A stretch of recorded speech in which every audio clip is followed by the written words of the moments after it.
right. Hopefully we have no countdown because no countdown because my countdown was Pac-Man Fever and he's not here yet, so that's not gonna work. So we're gonna hope that Jerry still comes, and we're gonna get going on the show and maybe do things in reverse order and hope things turn out. Let me mute my YouTube streams so I don't hear myself twice with an echo.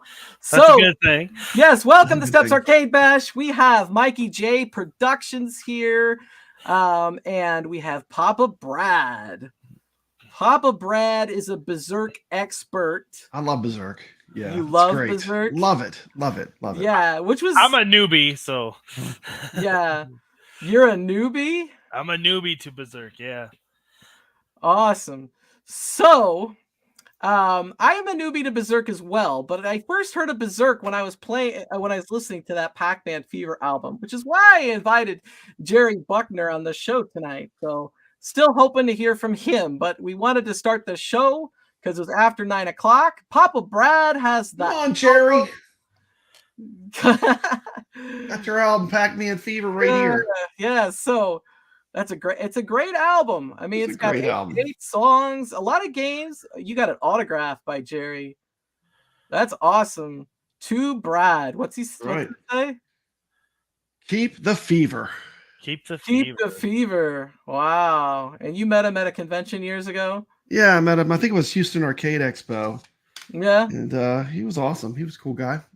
Cool. I got he gave this year I bought this awesome Pac-Man Fever CD, which the funny thing is I don't even have a CD player anymore.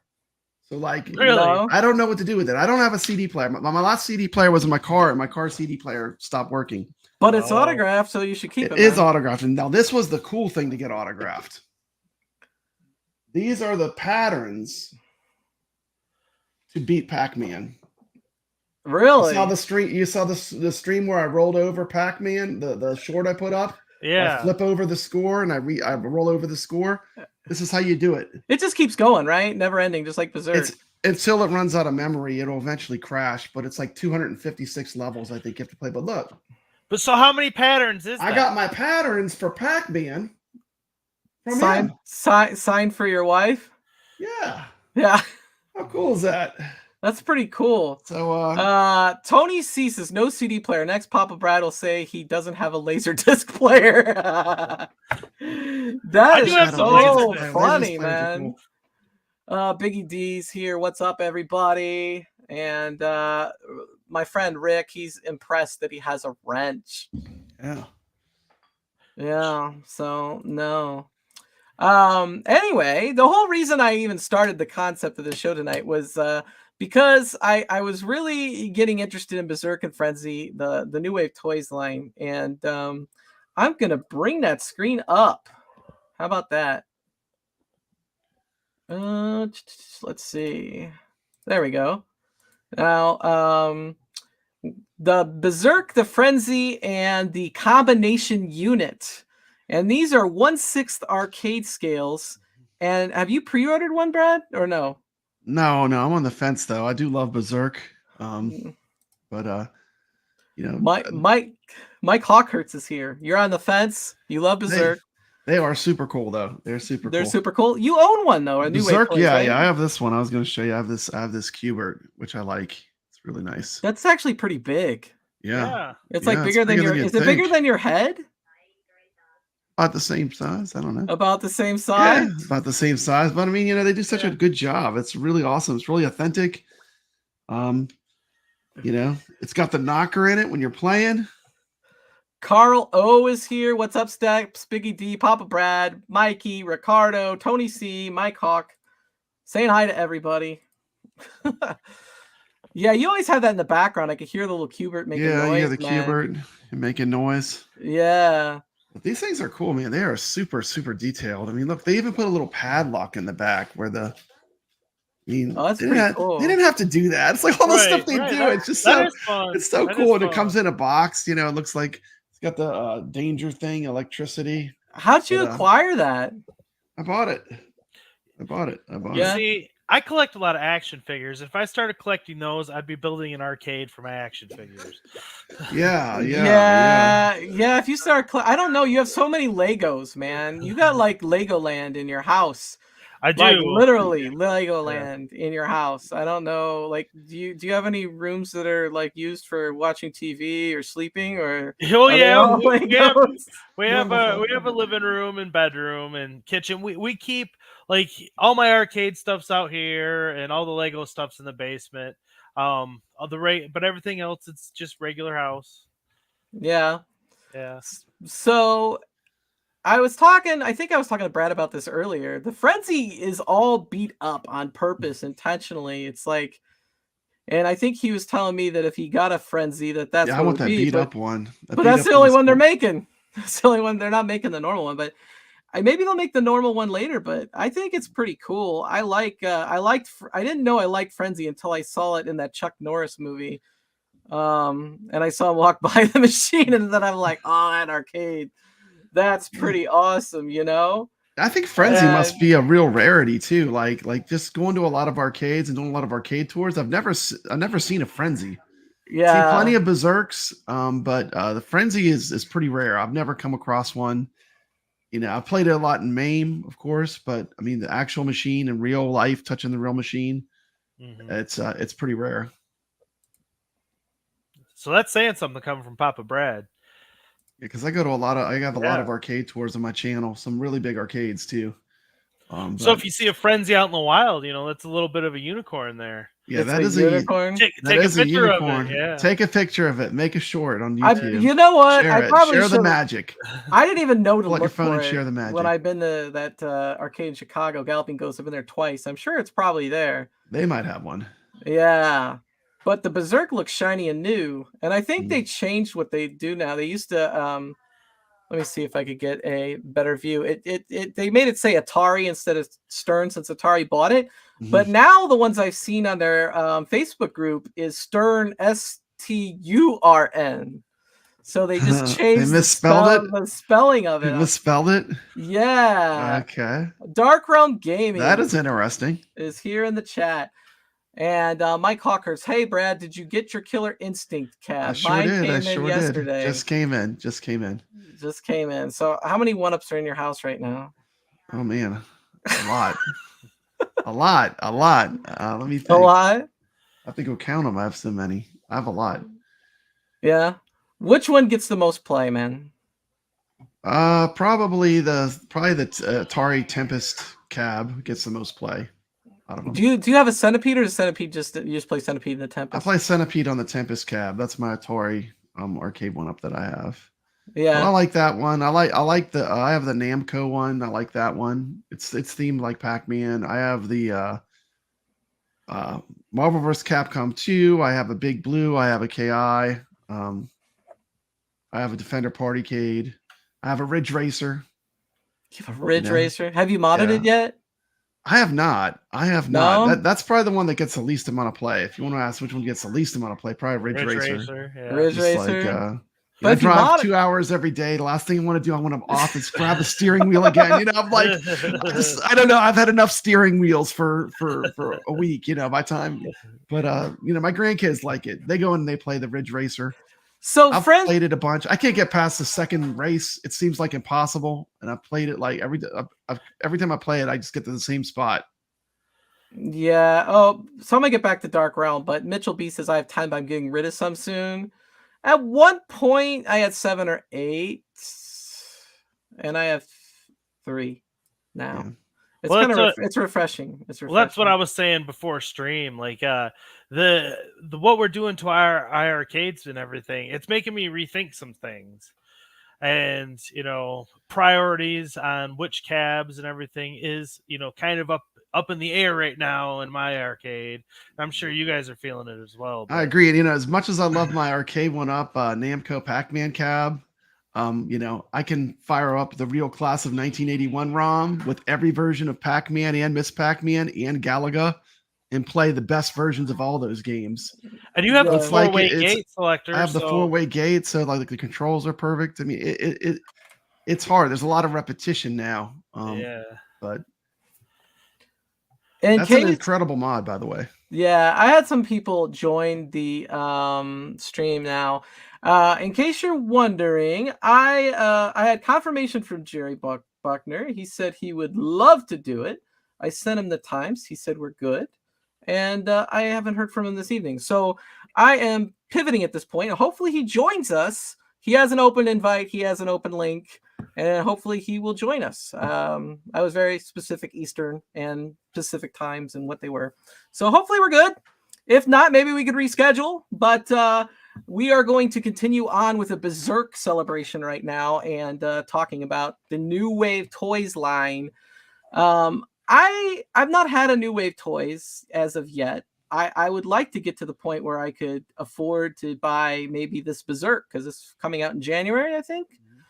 And that would be a good one to try. Obviously they're not too expensive. They don't break the bank like the arcade 1-up. They're not big. They don't take up a lot of space, and they're more true and real to the real thing, which I really enjoy about the product.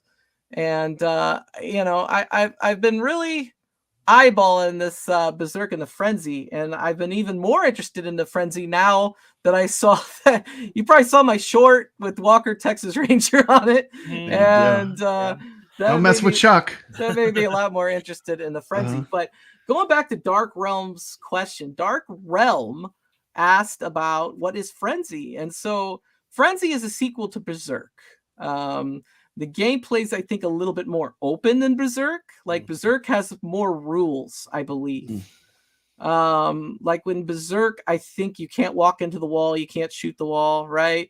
Yeah. And in Frenzy, you can. Different kinds of walls. There are walls that reflect your bullets and make them reflect like a mirror. Like you shoot your bullet at a wall and it comes right back at you if you're in front of it. Yeah. So it really makes you think a lot when you're playing the game. So Dark Realm, I never heard of Berserk before I listened to the Pac-Man Fever album, and I probably listened to that album for a good 7 years before I ever played Berserk. And I absolutely love that song, Goin Bezerk.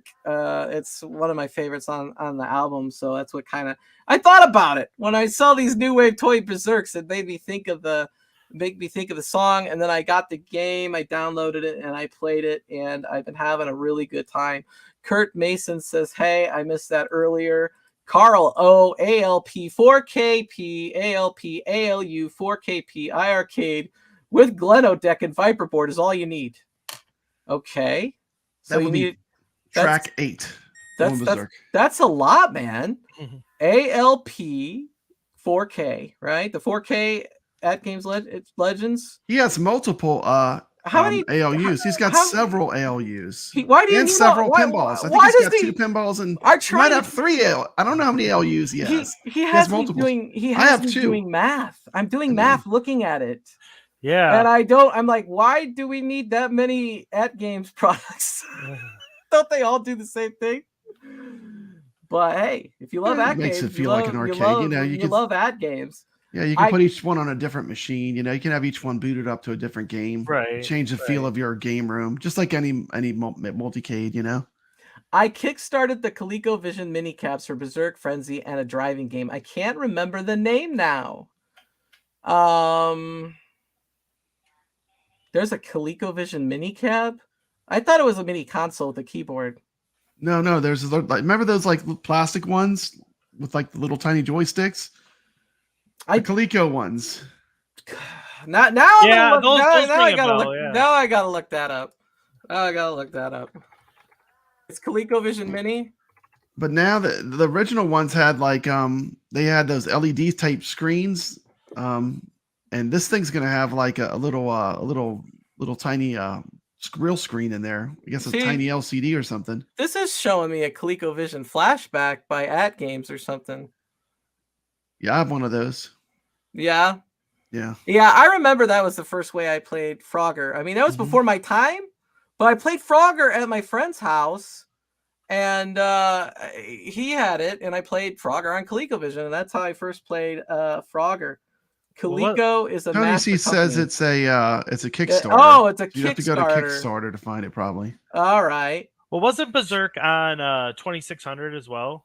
Yeah, 2600. Yes, 100%. that's the version that I think that's the version I played the most. Yeah. that's the version that as for home is what it's known for. And the reason why I just went to the Atari 2600 Plus, if I could see around my own light, because I wasn't planning on using the second monitor yet, but it's coming out a Berserk Enhanced Edition with the Atari 2600 Plus. Yeah, And I have it. So that's going to be more like the arcade version. Now, this ROM's been out a while, but to be able to get it on a physical cartridge is kind of cool. And it's $30, so it's reasonable. I mean, you get an old school game cartridge. Mm-hmm. I think it's pretty cool.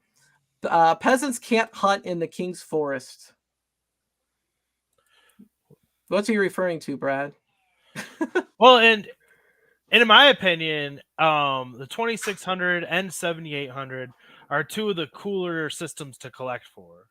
And it just in my personal opinion, I think that the old Atari stuff is fun to collect. Is that the original Berserk? No, this is the one with the speech. Oh, it is. Atari Age released. Did they release with it? Speech? Yeah. Is that a legal one? Yeah. This was okay. released by Atari Age, but it's called Bezerk Voice Enhanced Bezerk. So what's the difference between that one and the one they're? I don't know. I don't know if they're redoing it again. Yeah. But Atari Age made this, and it's basically the Berserk game, but with speech. And you don't need anything. It just works with your regular 2600. The peasant version of Buck Hunter. They don't really have a peasant version. It came with the riser, and then it came to deluxe. Is the regular Buck Hunter Pro now the peasant version? Atari 2600 Plus, Atari Gold 50th Flashback. Which one should you get? That's a question for Brad. Brad is an Atari expert. He has every Atari console ever. I know. I don't know about the 2600 Plus because I don't have it yet. I will have a very strong opinion once I get it. But there's a ton of good of Atari systems out there. I mean, they have the Retron 77 is really good. You can actually make a card on it that will have every Atari game because it can run a flash card. What kind of controller does it have? It uses real Atari controls. Does it? See, well, well, there you go. I mean, to me, that's what it's going to come down to when we're talking about emulation here. Yeah. Is what the joystick is like. Yeah, I have the Retron 77 right in front of me here. A lot of people are planning on buying the new joystick to use with their old console because it'll work. Mm-hmm. There's the maybe I don't recall the name of the games. There's the Retron 77 right there. Yeah, that looks pretty good. Yeah. Yeah. Well, yeah. I think this is like the next level, though. I mean, this new one is cool. It looks more like an Atari. Yeah. Does that play actual cartridges, that Retron as well? Yeah. It plays Atari cartridges. Now, I know when Steps was on Glenn's show, he was talking about the 5200. Well, the 5200 is a totally different size cartridge. Yeah. So you're running into like a compatibility problem. Like there's the Retron with a cartridge in it. They even reversed the direction so you can see the label. I thought that was cool. Yeah. But I like Atari stuff. I can't wait to check it out. I mean, the one thing that the Retron doesn't do well is paddle emulation. So like your paddles, they're a little jittery on this particular version of Atari emulation. So, I mean, just if it has good paddles, I mean, Atari has a ton of games, and Atari is super cheap to collect for. You can get some of the best cartridges for like $1. Oh, yeah. I mean, like the Berserk cartridge, that's probably a $1 cartridge, I mean, it's great too. It's still fun to play. I mean, I'm by no means the Atari original collector you are, Brad, but this was probably about, I don't know, 8-9 years ago now. I was at a flea market, and for $30 I got a 2600 and I don't know, 20 games or something. Yeah. 2 controllers. Yeah. I keep hearing your Q-Bert. Oh, I'll turn you off. No, it's cool. It's funny. It's okay. It's but I funny. couldn't pass it up. I'm like $30 for the 2600 and all these games. Yeah. Like, yeah. Hey, guess what? Biggie D came back. What's up, everybody? What's up, arcade gamers? Yeah. Want to play rare or expensive Atari games? Can't in the Atari 2600 Plus. But the 7800 is actually more my jam than the 2600. Yeah. Growing up, I had access to the 2600, but it wasn't something that was at our house all the time. But then we did get the 7800 because, you know, I had relatives and stuff that were Atari fans and stuff that were older than me. And so we were one of the few people that had the 7800 when it was new. And I have fond memories of playing pole position 2 and stuff on the 7800. There it is. There it is. Pole position 2. Yeah. Like these carts, I actually got just mixed in with other carts that I bought. Mhm. So like if any of these work, I'm gonna be like thrilled. But I got Joust and pole position and Robotron. But the problem with the 7800, it came out with head to head against the NES. And yes, yeah. It was doomed because the NES was awesome. Yeah. And at the time, the NES was doing something different, you know, with the D-pad controller and everything. It was, you know, and games like Duck Hunt. I mean, it was offering something that the Atari didn't. But when it came to playing, you know, some of the games that were on both systems, there are some examples of the 7800 versions being better than the NES versions. Yeah. The 7800 is the library of games isn't that big either. I think when I looked online, there was like 56 games maybe. So like, I mean, if you want to collect something and get the whole set, I mean, 7800 is a small, like if you wanted to have them all, it's not that big of a game library. It isn't. And another thing, if you're an arcade fan, they're not arcade perfect ports on the 7800, no. But for retro versions, for retro versions on home consoles, there's a lot of really good classic arcade games. You got all the big names. You got Miss Pac-Man, Galaga, Robotron, Joust. And they're all going to play well, yeah. Centipede. I mean, I was looking at the library, and you know, I think I'll enjoy it. You know, if the emulation's good, I think it'll be fun, something new to explore. I even went on Antstream and played some 7800 games. I played all the ones on there to check out some of the ones I never heard of. And they were pretty fun. I played this one. It was called Desert Falcon. It was really cool. It was like a shmup and you're a bird. Have you ever seen that game? Yeah, you can land, you can walk around, and then you can fly. Yeah. That was cool. I thought that was pretty cool. I didn't really understand it all yet, but it was cool enough that, you know, if you're into retro games, I think they got some cool stuff. And there was we talk about, maybe somebody in the chat can help me out. But we talk about what was the original fight game or fighting game, and there was one on the 7800. It was called like Karate or something like that. And Karateka. Yeah. Karateka, yeah, that looked cool. That's I had that like on the Commodore 64 or something. I played that back in the day. Yeah, that's one of the original fighting games, if we're honest. You know. Yeah.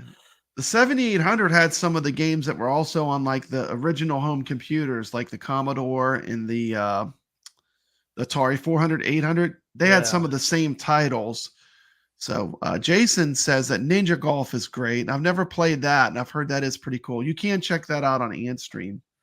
But what I loved about the 7800 was because, again, that's the one that I grew up with in my house. And not only, you know, could you play the new 7800 controllers, but you could plug in the 2600 controllers and you could play the whole 2600 library. Yeah, so the 7800 was like, I don't know if it was the first, but it was backwards compatible. So you had a huge library of games, you know, to play, and that's really like Ghostbusters on Atari. Believe it or not, I could make certain arguments that that's better than the one that came out on the NES. Like there's certain games like that were on Atari that like I loved, and like I said, Atari is the ultimate budget thing to collect. If you're into really old retro games, it is really cheap. Like all the best games are dirt cheap because they sold a gazillion of them. You know. Do you have Ghostbusters on the 2600? Yeah, I have it. I have the Activision cart. That's the first video game that I ever bought with like my own money. Like I remember I got some money for, I don't know if it was Christmas or a birthday or something, and I went to Toys R Us and I wanted a video game, and that was Toys R Us used to have like these envelopes. Oh yeah, there it is. There you go, Mikey. And there you go. Yeah, That's the first video game I ever owned. I don't have it anymore either. Sad to say. I would love to find one out in the wild one day. Actually, I paid $10 for this one though. This one was a little more rare, $9.99. It still has the Second and Charles sticker on it because you can buy Atari games there. But yeah, there's Ghostbusters. Hey, if you get one of those 2600s, I'm going to send you this cart. I'm going to send you this. If you get that machine, I'll send you this cart so you can enjoy it. The 2600 plus. Yeah, I've only played it a few times, but I send it to you. I'm thinking about it. Yeah, I am. What is it? It's like 130 or something like that. It's about $130. There's a coupon. I think you can get like 15% off though. That's floating around. That's not too bad.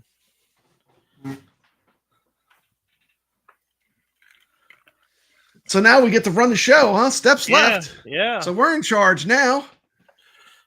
Hey, look, we got Rexer's show in the chat. He's the number 1-up channel. Number 1-up channel. He says he loves arcade 1-up talk. We were talking about Atari, old school Atari. But what I was saying about when I bought the Ghostbusters on Atari 2600, at Toys R Us they had envelopes, and in the envelope there was a little piece of paper, and you'd have to take the piece of paper up to the person at the counter, and then they would give you the game. Yeah. And it's just, when you think about, buying games like that now, it seems like it's such a foreign concept. Yeah. Like now they have them in plastic cases. Yeah, games are just codes, unlock codes to download them from the internet anymore. Anyway, you don't really buy a game anymore. Like even if you buy a physical copy, it's like it just reads a code that downloads the game to your console anymore. Mm-hmm. But back when Atari and the NES, that was all physical media. Yeah. You actually that was actual. You bought the actual media that made it run. And then some of the other Atari games I played a lot was Pitfall 2. Yeah, the Activision games are great. And then I think it's just called Combat. And yeah, the original one, the Pac-Man game. Tank shooting game. Yeah. Oh, I loved that game. Pitfall 2, man. Yeah. Dude, we'll do a game exchange if you get one. Look at this Pitfall. I almost have a complete Activision collection. The only games I'm missing now out of my Activision, the only ones I'm missing are Double Dragon and Hero. I can't find Hero. Oh. I can find it, but I don't want to pay like $100 or $80 for it. I mean, people have them, but it's like I don't mind paying more, but I don't want to pay that much. I have Asteroids, Bowling, E.T., Ms. Pac-Man, Pele Soccer. Asteroids, that's a great one. Miss Pac-Man's a great game on the 2600's fun. Solaris, Star Raiders, towards the end. Yar's Revenge. Yar's is great. And Grand Prix. There you go. See, you already got a good little collection going. Yeah. Dude, I had no idea that they were going to do this. I just got rid of a ton of my duplicates too. I had a mountain of duplicate cartridges. Just got rid of a bunch of them. But Mega Mania was a great game. I still play that one all the time. I might have that in my box to keep out.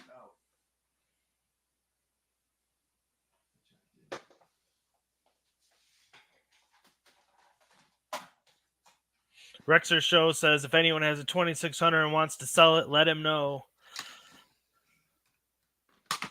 Rachel Dello's here. Says, hey, all. Rexer Show's looking for a good Pitfall.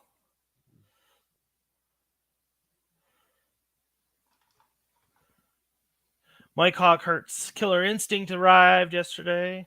Oof. Butterfinger's favorite is Pitfall 2 and Hero. Yeah, I love Hero. This is my box of what I'm playing right now. Like I keep one box of just like all the carts that I'm playing like right now.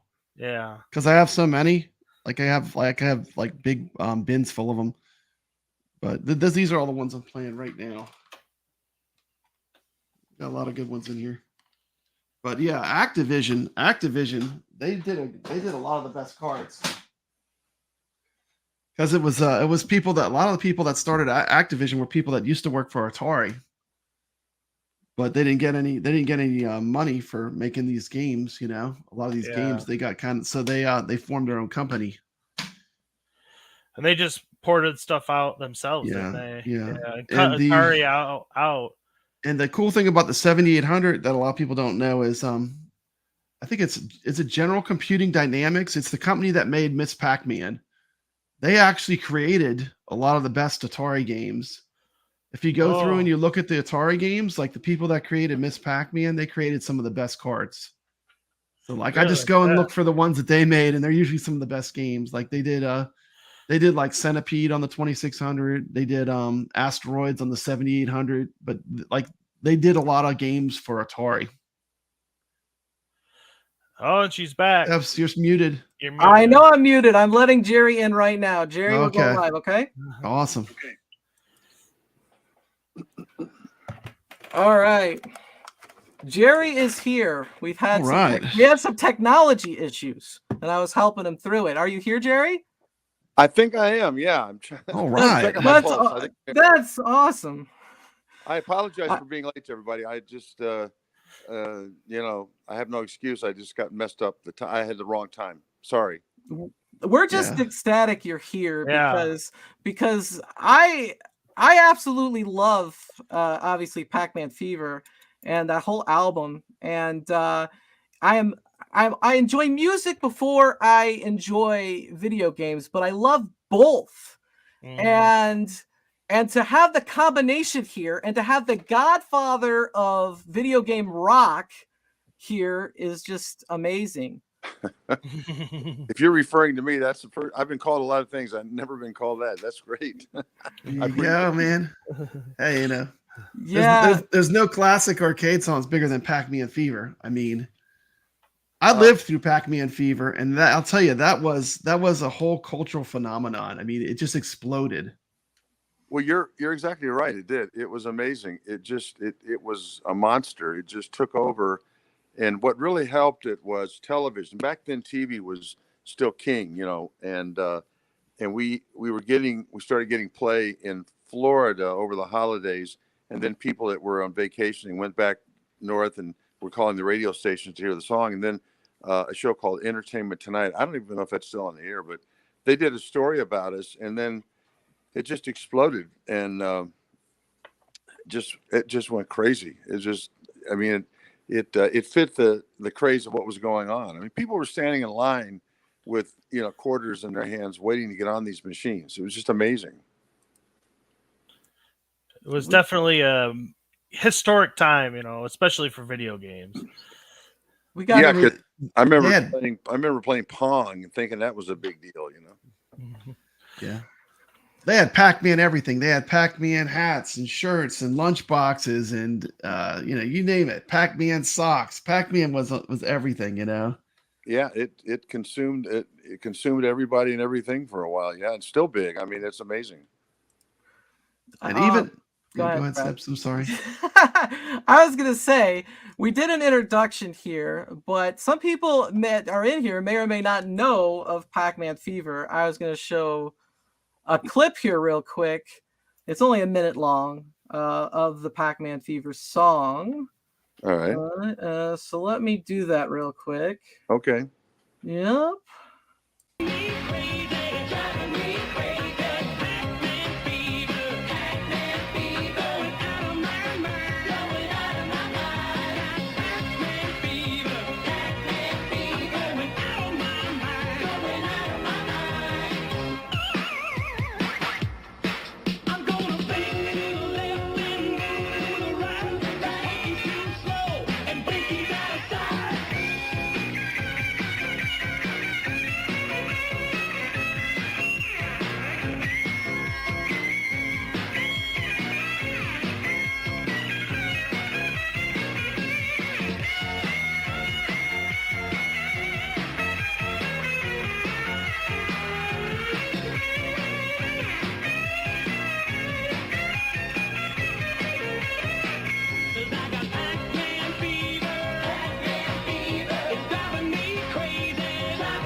There's your Pac-Man, Brad. So Jerry, I would of go all the ahead. shows to pick, that Well, there's a whole yeah. story that goes with that.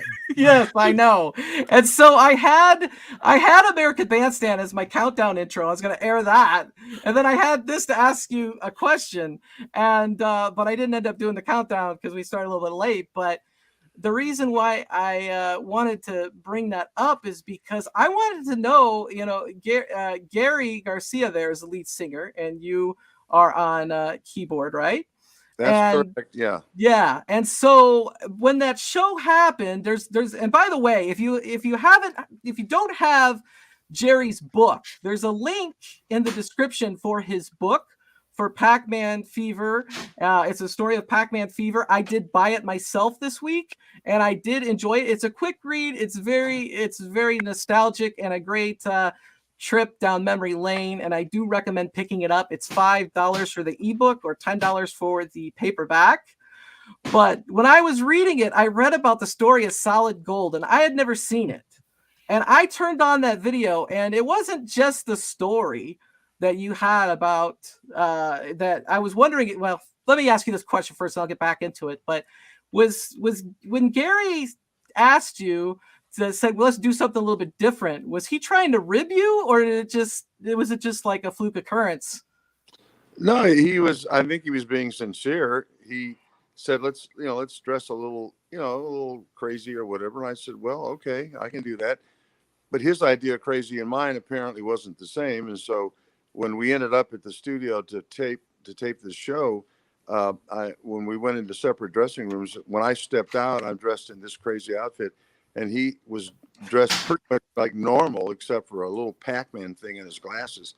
And I asked him, I said, what are you doing? And then we heard, they said, Buckner Garcia to the stage area or whatever. So I had no chance. I couldn't change.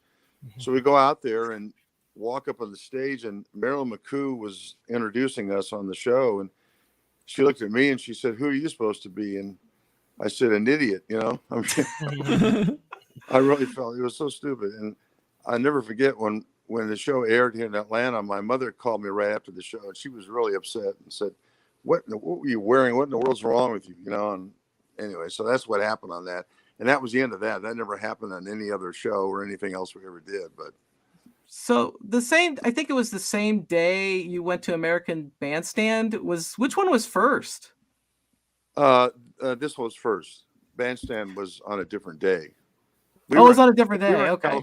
We were in California, and they take you out there, and they, the label takes you out there, and they just run you all over doing shows and stuff, and just the whole 9 yards. We were out there for like a week, and so you're just doing everything. You're doing radio shows, you're doing television, everything. But that was the first television thing we did. Was there. Mm-hmm. And so after you had to just jump up on stage. And you realize you're dressed like that. Did the nerves get to you at all? Like, what came over you when the music started? Like, did you just forget about it and let go? I just wanted it to be over as quickly as possible. Yeah. Okay. I thought it looked like a great performance. Yeah, I thought it looked pretty awesome. Yeah. Well, by today's standards, I suppose it's it's not even not even remarkable in the least. I tell you a funny thing about that video. If you watch the whole video, they edited out I think the second chorus, because what happens is Gary has his hat on, and then after the guitar solo, you'll see he doesn't have a hat on anymore. And so when they cut the thing short, it fell off during the middle of the second verse. Now, those dancers, were those I wasn't around for Sago. I was like a baby. So I see the show and I just see the lights and the way it looks, and it doesn't really look video game centric in the least. And it's kind of funny because you're going out there playing Pac-Man Fever and there's all these dancing girls. And were those the Solid Gold dancing girls? Did they come with the show? Did they dance for everyone else that was on the show? Yeah. They were part of the show. Every week they had a girl that was the leader, but they would put together dances for some of the songs, and they did a dance to our song. Well, we got Pac-Man for Atari.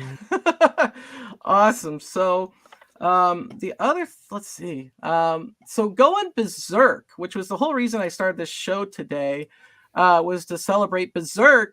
And when I first heard of Bezerk, it was through the Pac-Man Fever album, because I heard the Pac-Man Fever song and I wanted to listen to the whole album because I was so excited. I went to iTunes and I typed in Pac-Man Fever. I'm like, oh, there's a whole album. Yeah, man. Yeah, and I listened to Goin Bezerk, and I think that might be my favorite song on the album. And it starts out with some keyboards where I thought, oh, this is a love song. And then all of a sudden you start hearing intruder alert, intruder alert. I know. The song takes like a totally different direction. And it really entertained my ADD. And I just really loved the song. Was that song something else originally, or was it always just designed that way? It exactly was. You're very perceptive, very perceptive. Yes. What happened is Pac-Man Fever was cut in the fall of '81, and that's the only song we cut. And CBS bought it, came out, and everything. So when the song hit, which really it hit in the spring, started hitting in January, February of '82. So they wanted an album. So we began working on an album, and Gary and I were pop songwriters. So we started recording a couple of the tracks. Well, CBS, one of the vice presidents comes down to Atlanta to check on things, and we play him the songs. He goes, no, we want songs about every game. And we said, oh, well, we thought we didn't know that.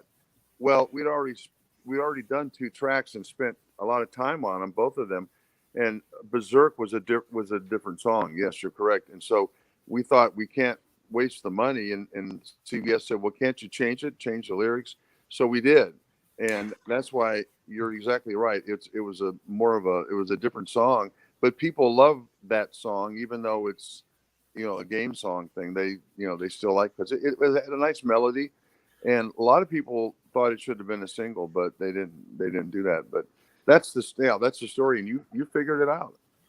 Did you ever release the original version? No, but I have them. I think we were going to put them up somewhere. And it didn't do it, but I have the original versions, and I think people would find it interesting to hear them because it's the same music, but it's a different song, different lyrics and song, and putting the sound effects in there. Which one do you prefer? Oh, I like the original. I figured you were going to say that. Yeah. Yeah, I like the original song. Sure. So Froggy's Lament, I wanted to ask you about that, but I have a little clip of some inspiration from that song. Let me pull it up real quick. It's only a few seconds. It's not long. And now, Froggy, you'd better use that magic twanger and become visible. Plunk your magic twanger, Froggy. Hiya, kids, hiya. Froggy, you be good now. So that was Andy's Gang, I believe. It was a show in the 50s, and I had never heard of it, but I wanted to look it up when I heard that song was about that show. And I was wondering, did you watch that show growing up, or did Gary? The song wasn't about the show, but because, as kids, Gary and I watched that show. We were, very young, but we watched that show, and we, that was always kind of a joke, that Froggy character. He was, for the time, we thought it was pretty cool. It was so stupid. But doing the song was about the game Frogger. But then we thought, Frogger. It might be kind of funny to put that in there, because people that had seen that show would get it. People that hadn't seen the show, that really wouldn't get it, but who can, they might figure it out. But that's why we put it in there, because we just thought it was funny. One of the cool things about listening to this record is that you have all the samples and sounds of the real classic arcade games in the music.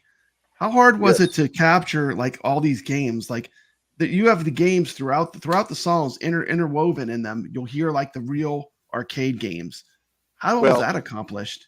Well, back then there was no direct. You didn't have any of the kind of electronics and stuff that we have now, that we can download stuff. You had nothing, so we had to go. The engineer for the studio had to literally go in person with a remote unit and record the sound effects off of the machines. There was no direct lines out of the machines or anything. So just with a microphone? Just with a microphone, yeah. Analog.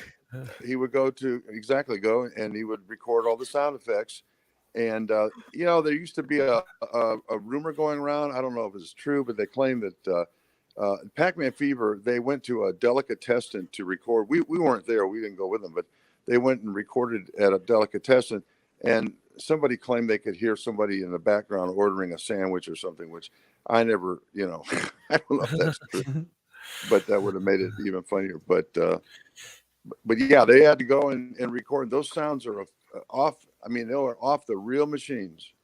Yeah, yeah, it is. You can tell when you listen. Did you have to get permission to use those songs, or did the video game companies, like, were they ecstatic about your songs? Did they get involved with them or anything like that? Well, I mean, yeah, eventually we had to get permission to be, you know, legally to be careful. It took 24 contracts for all the different songs on there for different things. But no, most people, they were happy. You know, it was Pac-Man Fever was a, you know, 4-minute commercial for the game. I mean, you know, who wouldn't want that?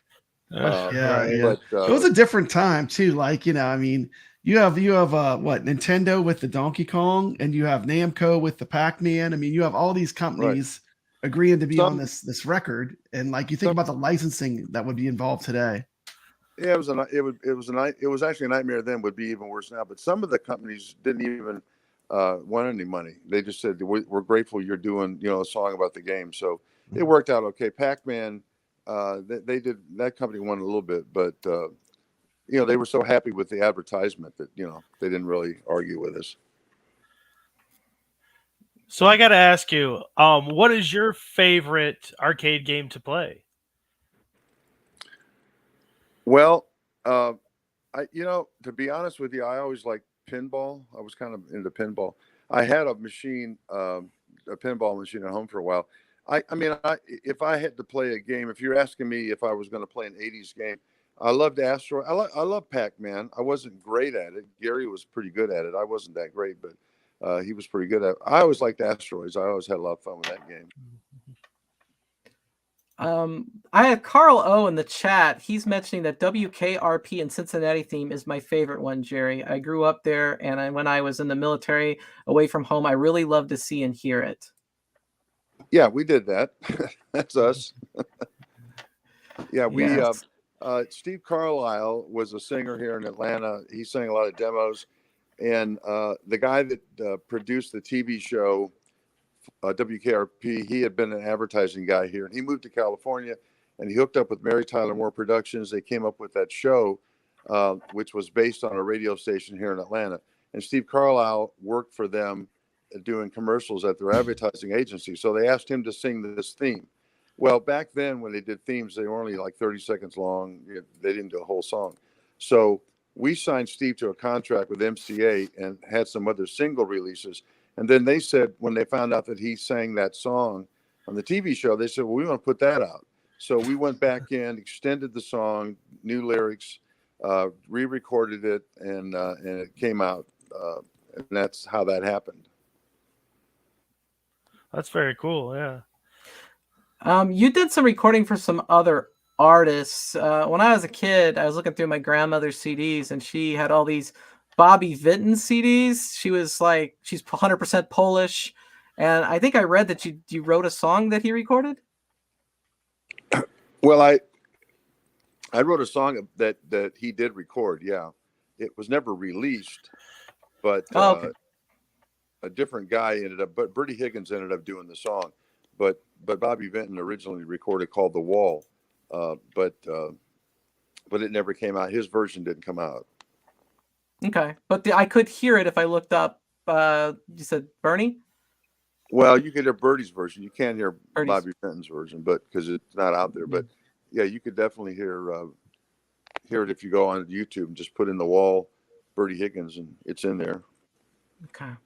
Now, I think the version of Pac-Man Fever that I originally listened to might have been the re-recording, which is from 1999, I believe, from what I've been looking at, because they wouldn't let you release it on CD, the CBS record company, right? Is that correct? Yeah, they didn't want to put it out. I guess they didn't want to fool with doing contracts again or whatever, but they wouldn't put it out. So we re-recorded it, and I think we did a pretty good job with it. It's not perfect, but Pac-Man Fever, I think, is very, very close. You have to listen. I have to listen close to figure out which one is which. The guitar solo was the key to it. It's not exactly the same, but yeah, we went in and redid it with every, the original people. So it was pretty, pretty close. Yeah. So, what do you think the best way to listen to the album is? Would it be, the original vinyl, a CD, an 8-track, a cassette tape? Well, I think by listening to the one that you can purchase online. I'm kidding. Uh, no, I mean, most people, I suppose, prefer listening to the vinyl version, and that's fine. I understand that. I mean, that's the one we did originally, and um, I can't argue that point. I did get a digital version, I believe, when I bought your book. I got of the album, I believe. So I think it's included with the book. Is that correct? Yes, yes. Yes. Yeah, and there's a link in the description for the book and the album as well. So if you want to check those out. Not only do you get all these awesome video game songs, you get E.T. I Love You. What? Oh, I wanted to ask about that. E.T. I Love You is on this. Well, E.T., the movie that movie came out in the summer of '82, and of course it was a huge, huge smash. And I happened to go see it with my family. We went to see it at the theater, and it was just, it was a great movie and very, very emotional and all that. And so I came back and told my partner Gary Garcia, and I told our management people, I said, you got to see this movie. And so we all went and we saw it again the next night, and they all agreed. They said, we got to do a song on this. Well, at the time, I had a dog. It was a family pet, and she had just passed away a few months before. And I had been, it was really tough in the family because we loved the dog so much. And I just I kind of put together a little song. It was my way of trying to deal with her death, And so I told them, I said, well, I've got a song, kind of a melody that I was doing, about my dog. And so I played it for them, and they go, that's beautiful. Why don't we make, so we extended it, made it a song, stayed up all night, recorded it. Our manager flew to New York, and the record company flipped over it and everything. So then our manager flew to LA to talk to Steven Spielberg. And Steven Spielberg, the story we were told, that he played the record over and over and over again in his office before he even had our manager come in, and had it turned up like really loud and played it over and over. And he said that Steven Spielberg, upon hearing it, said, I wish John Williams did the soundtrack for the movie. And he said, I wish John Williams had done this song. So we thought, our manager called and said, I think they're going to recall the movie and put your song in it. And we couldn't believe that, because that's something that would be virtually, they would never do. Well, then within a few days, Neil Diamond came out with the Heartlight song. And of course, Neil was a big established artist at CBS. And so they pulled our song and held it up and put his out. And then they released ours like in the fall when everything was, over with. But when they finally released it, wherever it was played, it shot right to #1. And I know this for a fact because I met a DJ years later who was in California. And he said, we played your song when it came out, and it was a #1 song listed every night. And I couldn't understand. I would talk to the promotion guy at CBS, and the guy finally got tired of telling me stuff, and he said, look, that record is just, they're killing it, so forget about it. Forget about it. They're killing it. So that's what happened. But it was pretty good record, I think. And somebody recorded it. Some group recorded it too. Starlight, somebody, vocal band or something recorded it. But it was a shame because we really thought that could have been bigger than Pac-Man even. If anybody in the chat has any questions, please feel free to ask in the chat, and I'll bring them up. And so I have one for you, Jerry. Now, when you guys redid the Pac-Man Fever album, you re-recorded every song on there, or most of them. Was that fun going back and taking a look at it, something you did all those years earlier again, or was it kind of a pain in the butt? Or yeah, somewhere in between. I sure wouldn't call it fun. No, it was. In fact, Gary was actually. he was on the fence about even doing it, but I'm glad we did, and so was he eventually, because it was something the fans wanted, and it's you know, it still sells today and so forth. But no, I wouldn't call it fun, because we were kind of upset that CBS wouldn't put out the original, but you know, but we were happy to do it, you know, but it was tough, you know, to do again. A lot of work. Yeah. I mean, because I can't imagine, going back and, basically trying to do a cover version of your own song. That's not something you typically Yeah. have to do. Yeah, I like to, you know, you want to move on and do new material and stuff, you know, but yeah, it was that's the only thing we could do to answer, you know, fans. Everybody wanted it at that time when everything was transferring to CD. Now, you know, people are buying vinyl again. It's really amazing. They're moving away from CD. There's something about vinyl and having an album cover and all that. People seem to like that better. So Think there'll be a vinyl re-release of the Pac-Man Fever? oh, I don't know about that. That's how I had it. I had the record. And then you know, I actually saw you talk at, I think it was the Houston Arcade Expo, and that's where I got the CD.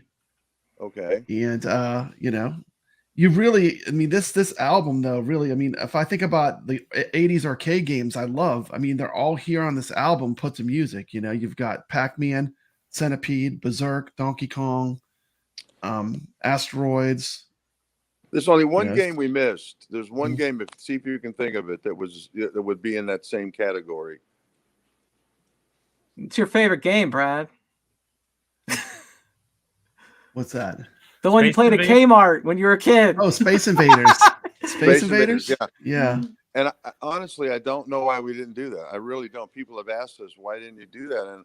And I just don't know. I think maybe the title it was like it didn't lend itself to anything, but somehow that got biased. I don't know. Of course, Defender, Mousetrap. Now, Mousetrap's a bit of a deeper cup. People don't probably Mousetrap might not have the legs that some of these other games have. Like, everyone's heard of these other games, but the song is great. The song makes it music great. is great. I love this. You know, I just get in the mood when I put this on. You know, was another song also. That was the other song, the two. It was a different song also, but that was always my least favorite song. But a lot of people love Mousetrap. A lot of people did. It was my least. Goin Bezerk. And tell us about the Hostage song, the final track. Well, that was something we did. It was a recording we did at the time. It kind of suited what was going on at the time, and it was just kind of, it was one of our, you know, we did a lot of material, a lot of songs, regular, you know, pop songs, commercial songs, blues. We did a lot of different things, and it's something we wanted to do. You know, it was kind of our political statement, I guess. Jason had a comment in the chat. He said there was a legal issue with the Heartlight song, I recall. I'm not sure. Well, that was when I mentioned earlier, you know, when I said that, well, Heartlight, they were, Spielberg sued Neil Diamond, and they settled out of court for $25,000, which we would have paid him up front. We would have paid him $50,000 up front to, you know, to give us permission. But yeah, they really got taken on that. Wreck-It Ralph, I think you did the song, your band did, Wreck-It Ralph, right? It's Wreck-It Ralph, yeah. Two Wreck-Its. Yes, and, we did that. Yeah, and it's how is it different recording for like a Disney movie versus like a studio album? Well, first of all, it was pretty exciting. We got the call from Disney, and they asked if we would do this song. And we said, yeah, absolutely. But at the time, Gary had just passed away. And I explained to them that, you know, what had happened. Well, they said, is there anybody else that could sing it? And I said, well, you know, we can try. So Danny Jones, who's a dear friend who's been around forever and worked with us and played in the band and stuff, and was a singer. And so he took a crack at it, and it came out pretty good. They sent had a producer come out from LA to work with me on it. And it worked out real good. He's a really nice guy, great guy. He did a lot of work with some of the America's, what was the show? One of those music shows. America's Got Talent? No, not America's Got Talent. It was the one, Simon Cowell. Which show was that? American Voice? Idol?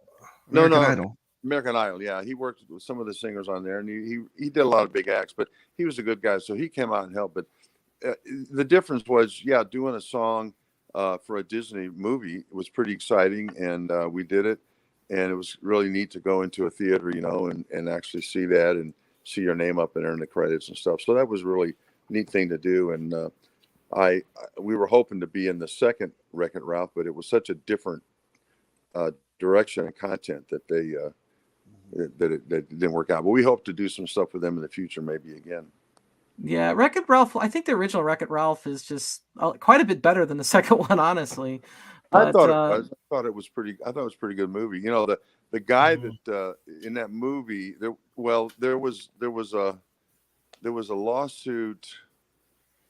Well, not a lawsuit, excuse me, but there's a guy, and I can't think of his name at the moment, but there's an actual person who wore the striped shirt and the whole thing that the guy wore in Wreck-It Ralph, the guy that owned the video game store, and they just stole that whole thing, changed the name, and I think he tried to sue or whatever, but it was a shame because they just stole that off a real person. Excuse me. Bless you. Yeah, but Sorry.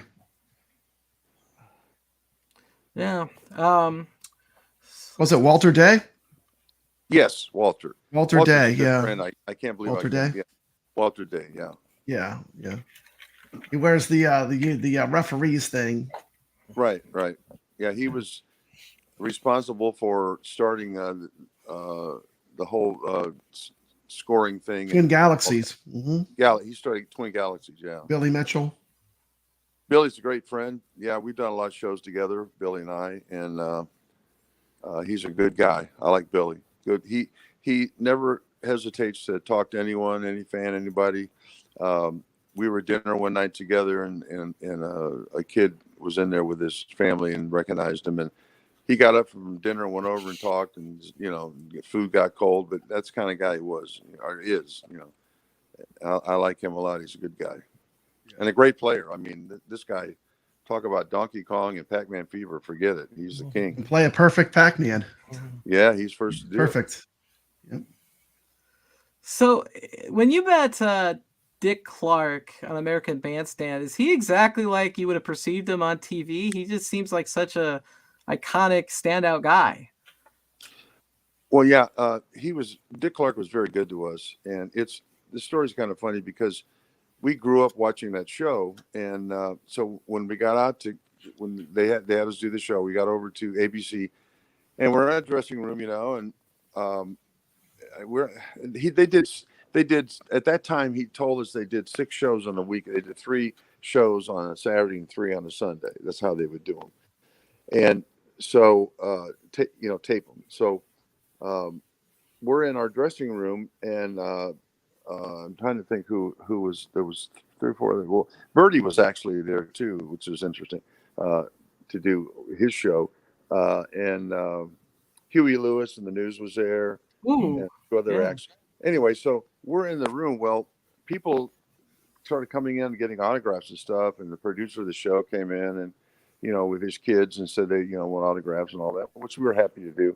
Well, then we heard in the hallway, we heard that famous voice, that you hear, Dick Clark's voice.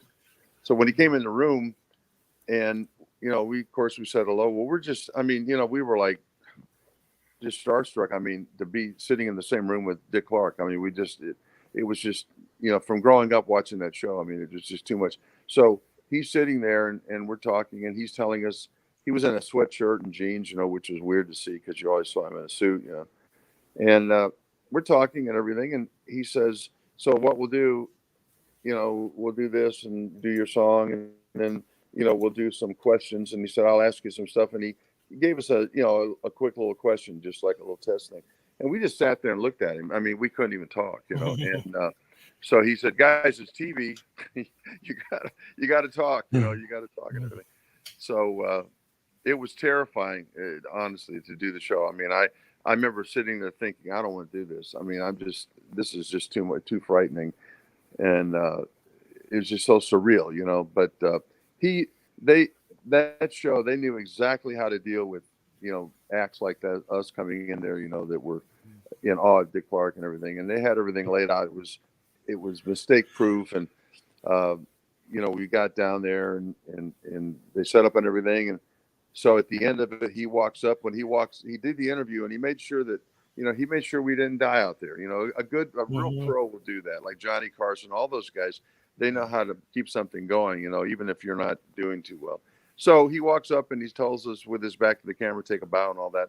And he was so nice. He played our songs on his national radio show. He promoted our album through Kmart, and he was just a really nice guy to answer a long-winded answer, but he was very nice to us. It's interesting you say, he was a real pro and everything. I've watched enough American Bandstand to kind of get that idea that, like, if say it's like the drummer or something in the band, they don't get interviewed a whole lot. Like, he did seem like he went out of his way to make them feel, just as important as like the singer or something. Yeah, I tell you one interesting thing though about him that freaked me out. When we're standing out there doing the interview, and this was when we're on doing the show and the show's going, and when he's holding the microphone talking to, how he does with each person, his hands were shaking. You can't see it on camera, but you could see it up close like we were. They were shaking. And I'm thinking in my mind, wait a minute, this guy certainly can't be nervous. I mean, he's done TV he's a huge star all his life, and it made me feel funny. I thought, this is weird, but I imagine it just might have been some sort of who knows, maybe that's how he got his energy going or something. I don't know, but I remember that it seemed so strange. Might have had some sort of a, twitch or something. I don't know. Who knows? So looking back now, would you say that was the highlight of your career? Or if not, what was? Yeah, I would say that would be the highlight of the career. I would have to say another highlight though would have been when I was invited to go to Chicago for the 40th anniversary birthday celebration at Nintendo, or Namco, I guess, or Nintendo, whoever had it, and they had people. Pixels was out at the time, the movie, and they were all there promoting the movie, and they brought in Turo or Iwatani, who invented the game Pac-Man, and I got to meet him, and he was very nice. He spoke hardly any English, so he had an interpreter, and they had a film crew with him. Wow. But it was really neat because we're standing there. We had met and everything, and we were going to go out and do a joint kind of a press thing there, and so we were waiting backstage, and he leans over and starts singing in my ear, "Pac-Man Fever, I got Pac." And I thought that was just the coolest thing. So I had him sign a poster I have in my office, and he wrote something in Japanese. I really don't know what it says, but he wrote it and autographed it and everything. And that's I think one of the coolest things that I ever got to do with that record. But Dick Clark would have been the pinnacle of performing and entertaining. I mean, for us. Yeah.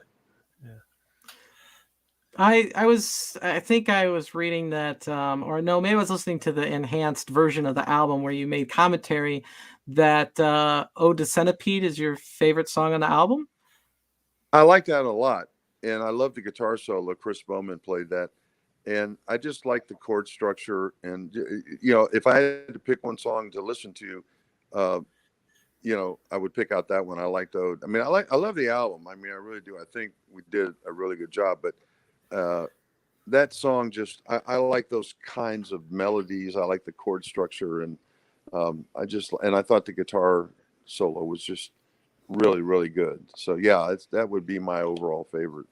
I love the way that I guess it's the sound of those like mushrooms all coming in. Oh yeah. Yeah, like we captured that sound effect, and the way it just added to the song. I really enjoyed it. So when those songs were written, are you writing a lot of the lyrics, or are you just writing the music? Or was Gary writing the lyrics, or was it like a combination?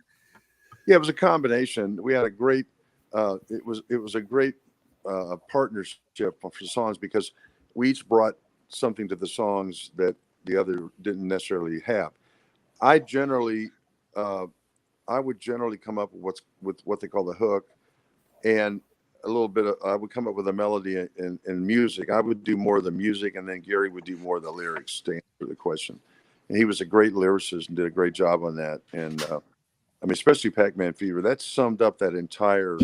That song tells what happened, you know, in '82. I mean, that, you know, I got a pocket full of quarters, headed to the arcade. I mean, that's a classic line. They use it. Everybody uses it talking about the '80s. And And it's Yeah, it was basically I did music and Gary did you know, I mean, I did some lyrics sometimes, but primarily he did them, and I did the music.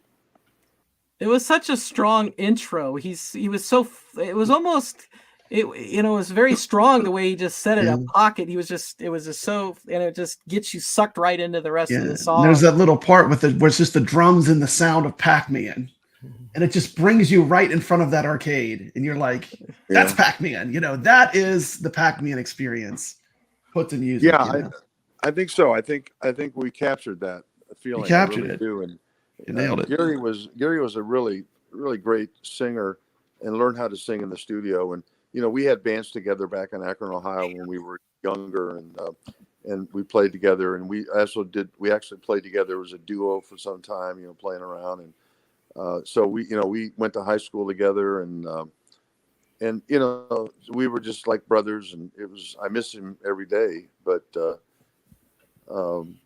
yeah, it was a great partnership, and you know, it was so great too. Like, I was a kid when that came out, and just when that came on, it was like that music spoke to me, because like I loved arcade games.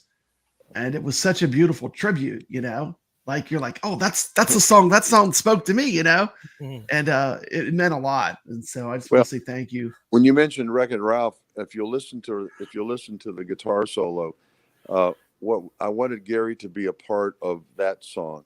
So we went back in and pulled out just the vocal track of the album that we did, and there's, in the original Pac-Man, Gary does in the middle of the solo, you'll hear him go, huh, it makes it like a hook thing. And we took that one little thing and stuck it in the Wreck-It Ralph solo in the middle, so that he would be a part of that project. So if you ever listen, that's awesome. Yeah, if you hear that, that's Gary. Yeah, awesome. Does anybody else have any questions? I don't want to take too much of his time. We've been pretty thorough. I know, and you know, Pac-Man, he took a slice out of pizza. And that's how he came up with the idea for that design for Pac-Man. Yeah, they were trying to, originally the video games were aimed at guys. And so they wanted to come up with crossover that would get the females. And of course, what it did, it got everybody. I mean, at that time, you go in, like I said, you go in a club, and it would be adults and kids, you name it, you know, all ages, all people, you know, girls, guys, you name it. Everybody was doing it. And, that's what was so amazing about the game. It was so addictive. You know, we did a show at the Ed Sullivan Theater in New York. We did a show on Nickelodeon, and that particular show was devoted to the whole video game craze. And of course, they wanted us on there to do the song at the time, which, you know, was a hit. And so we were in the green room with a bunch of all the people that were going to be on this show, and there was a group that had formed of some, I guess, mothers or women or whatever that were against video games, because they said they were bad for their kids and all that.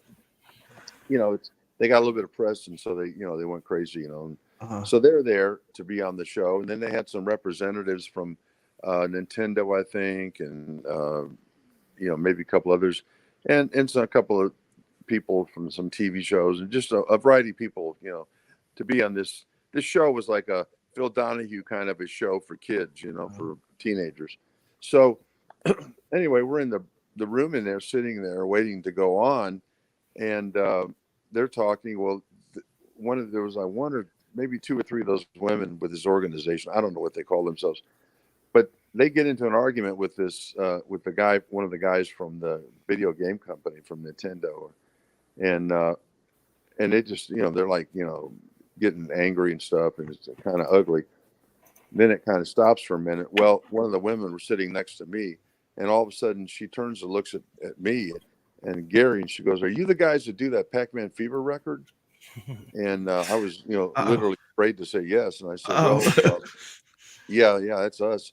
And she leans over. She goes, oh, I've got a copy of the record with me. I knew you were going to be in the show. Would you sign this, daughter? And then, there so you we go. signed, and then she promptly walks out on live television, and puts the games down and everything. I mean, that shows you how people are. Yeah.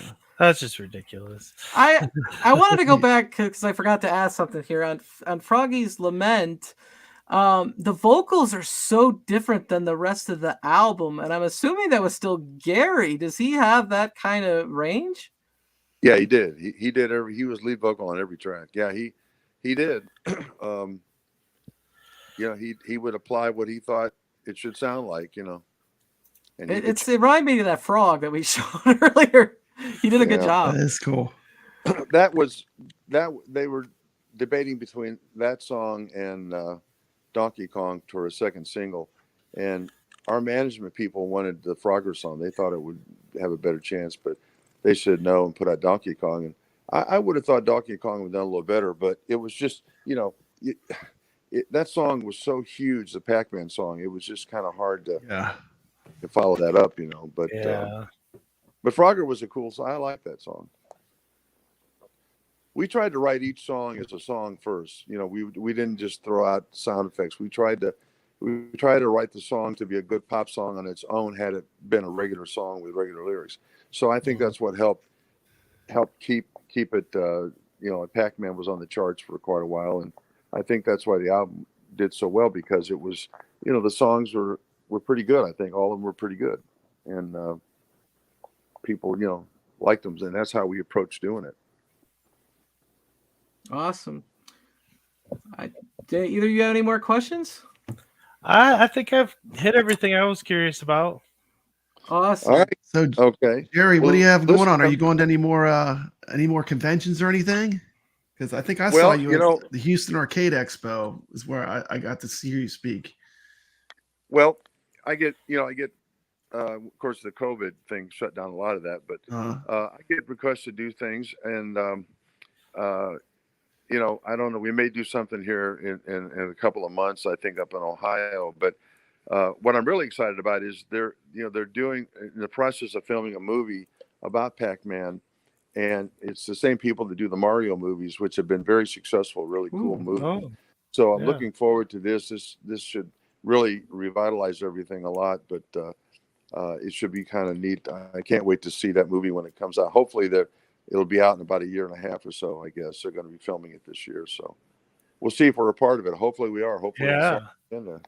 Get your song in there, and I tell you, some of the guys in the chat were saying, do a re-release on vinyl.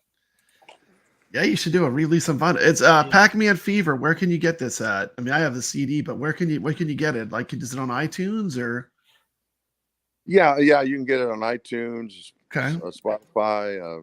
I mean, it's all over the place, Wherever you buy music. Yeah, exactly where we buy. Yeah, it's all over the place. I don't know. I guess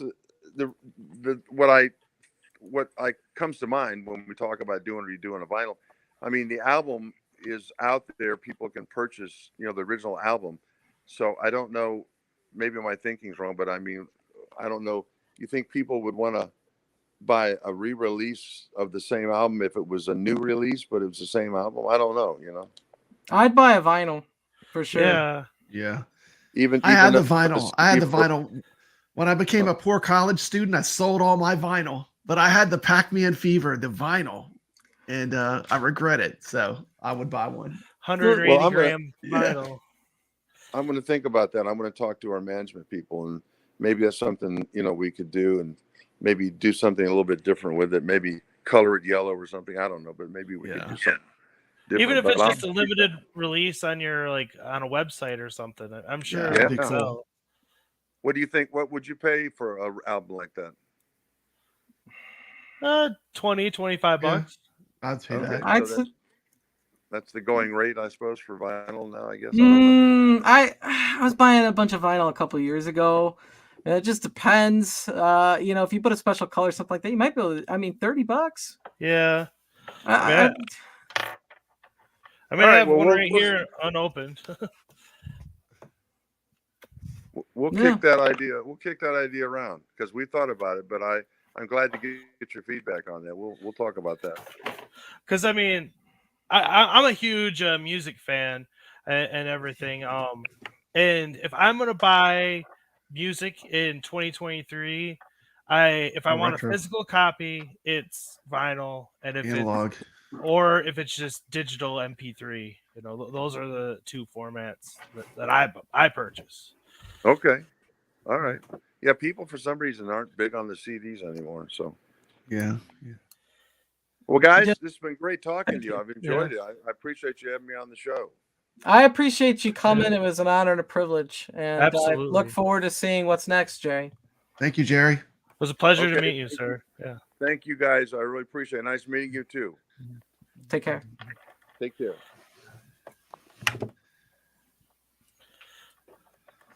All right. All right. Wow, that was great. I was just so focused on the interview. I left that Atari I know, joystick. I know. You could have just said something, man. It would have I been gotta cool. tell him. I gotta tell him. I You gotta tell coulda- him. Keep the fever. Yeah, it Keep doesn't the matter. Though. fever. It doesn't matter though, because I had a really great time, and it was just so really cool for me to do. So All the patterns for Pac-Man. Well, like I How was you do saying, Pac-Man right there. You learn these. like you guys know, I'm a music fan. I got a Marshall stack sitting next to me, right here, and so I'm like a student of that stuff. So when he's telling stories about the music industry in the late 70s and 80s, I could put myself there mentally, and I'm just like, I just soak that stuff up. That's awesome. yeah. So yeah, next time just tell me if I missed your private chat. Just say, hey, take down the Atari stick real quick. No big deal. I don't care. I was just focused on the interview because I had a list of questions. I'm listening to you guys at the same time, and That was Yeah. great. Yeah. Good job, Steps. thanks. Yeah. Yeah, that's one I'll remember We for should a very long we should time. charge Atari for having the Atari joystick. We basically had an Atari ad for like Commercial. 45 minutes, but hey, it is what it is. It was still good. Yeah, it's all good, man. Atari, It's all good. Atari, you need to throw us all one of those consoles. Come on now. Yeah. There you go. I felt bad because when I put that video up of the solid gold, he didn't like that. But I just when I saw that show, I go, "Wow, this is great!" Because Yeah, Well, I mean, it's 80s. retro. I mean, like you can't get more retro than that, man. You can't get more retro. You know what I mean? Yeah, And what's funny to me was I was watching it. I didn't notice anything out of the ordinary with his clothes or anything. I was just enjoying the whole video. Like, this is cool, So Yeah. I would never even have thought that, yeah. I was just trying to gauge what kind of guy Gary was because I didn't know. There's very little information, and I was like, "Did Gary rib you or did Gary not rib you?" It was just a curiosity. You always hear about how like the Arcade 1-Up community hates Pac-Man because they keep releasing Pac-Man over and over again. But you can see behind me, even I got a Pac-Man sign behind me. But Pac-Man is a universal. When I have people that are not arcade gamers over to my house, the first game they go to play is my Arcade 1-Up Pac-Man almost every time. Oh yeah. So I don't know what it is about Pac-Man, but there's something universal. It's like a universal appeal for, even people that don't play video games. They'll play it. Oh, Miss Pac-Man, especially Pac-Man and Miss Pac-Man. That whole trilogy, really, that three, the Miss Pac-Man, Pac-Man, Galaga trilogy. yeah. Those are great casual arcade games. Every time I talk about the cabs that I have, I don't play Pac-Man a whole lot, if I'm honest. But every time we come down to it, the missus will be like, "Yeah, Pac-Man, that's probably my favorite one." I'd be like, "Really, Pac-Man?" She goes, "Yeah, I like Pac-Man." So it's it's just it's that game for a lot of people. Yeah, But and even going on arcade tours, it's crazy. There's always someone playing Pac-Man and Galaga. Always Miss Pac-Man, Pac-Man, and Galaga. There will always be someone parked at those machines.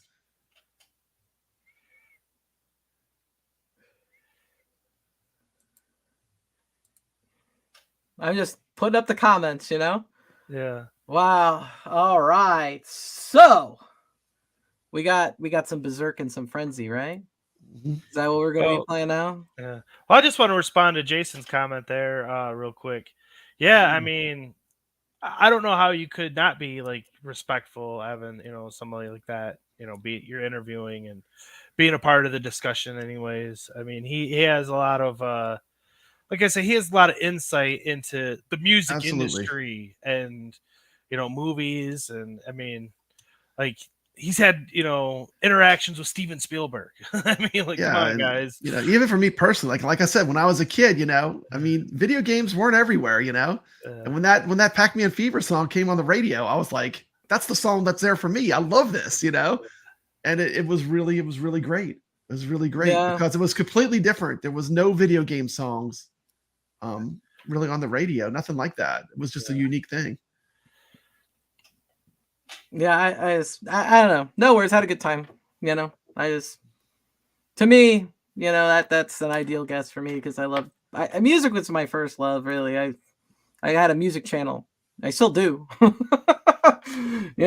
And I kind of fell into this. This wasn't like what my plan was. My plan was to do concerts and vinyl channel, and here I am. There you are. That's interesting. I've always wanted Pac-Man's on your iArcade. Well, you what? I just noticed.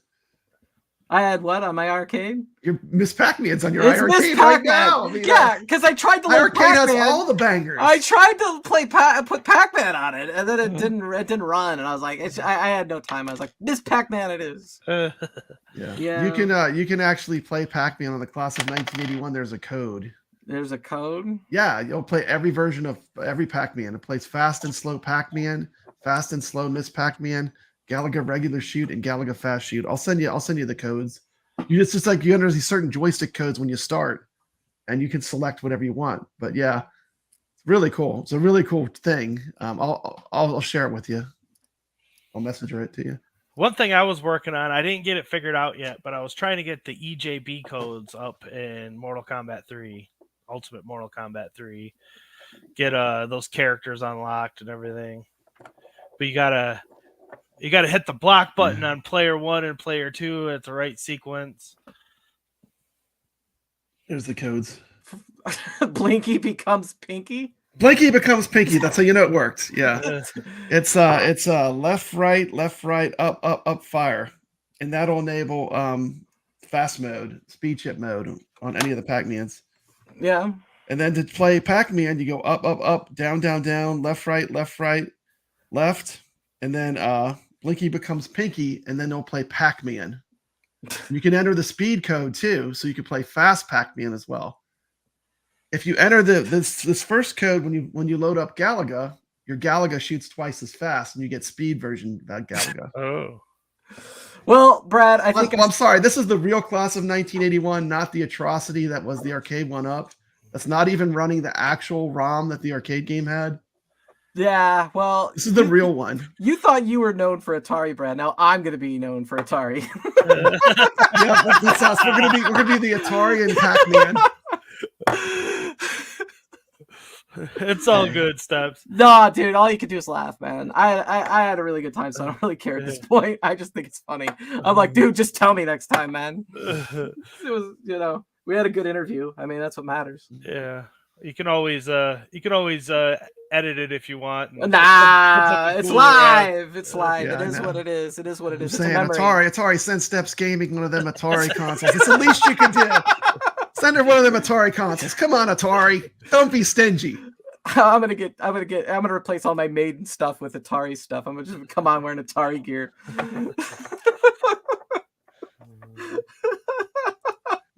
Steps is now the queen of Atari. Stands back. You're not worthy. You're not worthy. You're not worthy. Papa Brad is a walking Nintendo power. Probably. I don't know, man. He's just all about Atari. I do love Atari. And the iArcade. But now his iArcade is an Atari. Yeah, now my iArcade is everything. So the chains are off of it. It's just it's unchained. Is Atari your favorite console manufacturer? No. I don't know. Did you have a Lynx?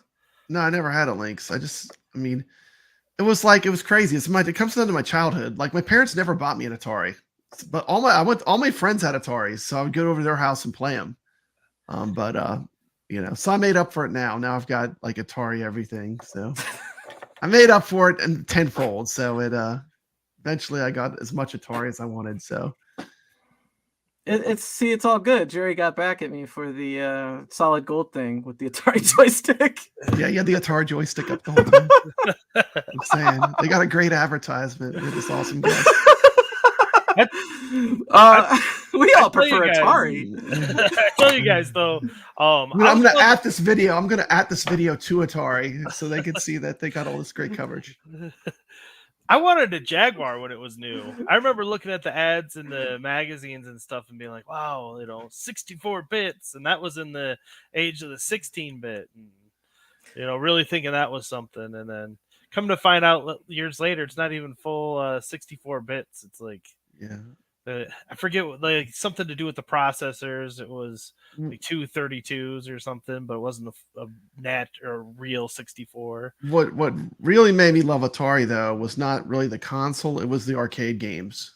I mean, if you go to the early '80s and look at the string of games they made, Centipede, Tempest, Star Wars. I mean, it was just like Asteroids Deluxe. It was like they knew how to make games that were easy to learn but difficult to master. And the original Atari was a very free thinking company. I mean, like a game like Tempest, like that's such an original game. That could have only came from Atari at that time. Brad, we're gonna start a new show. It's gonna be the Atari podcast. Battlezone. The Atari podcast. Yeah, All I Atari, like classic all Atari all the time. Crystal Castles.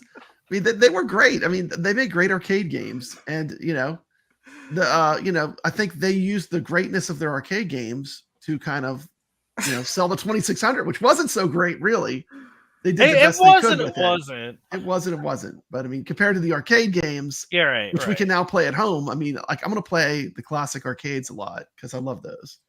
Well, and that's why, I've talked with you before, Brad. I'm a pretty big Neo Geo fan, and a lot of that comes from the fact that the Neo Geo AES was the first home console that literally brought arcade perfect ports. The real arcade. Home.